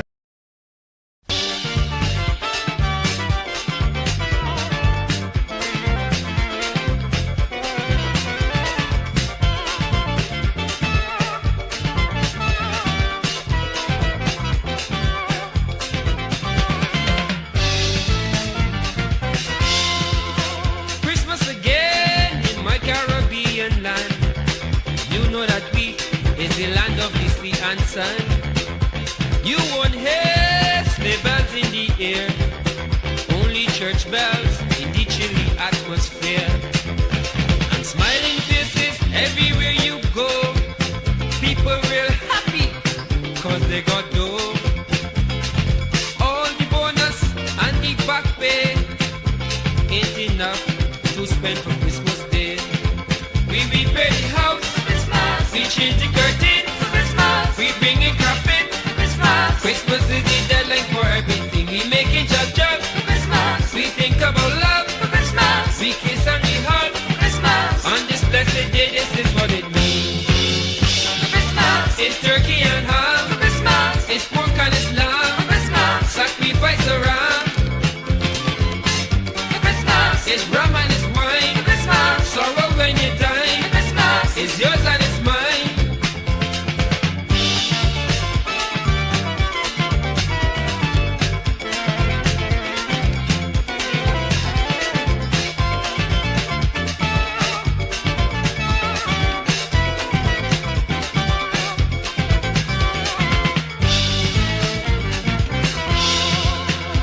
It is Christmas, we working for all year long. When December comes, we singing happy song. Had not for Christmas what we would do. We won't have no deadline to work up to. We do things we haven't done all year long, like going to church and then going around. By all your old friends you didn't see, just to see who ain't got a Christmas tree. We repair the house for Christmas. We change the curtain for Christmas. We bring in carpet for Christmas. Christmas is the deadline for everything. We making job for Christmas. We think about love for Christmas. We kiss and we hug for Christmas. On this blessed day, this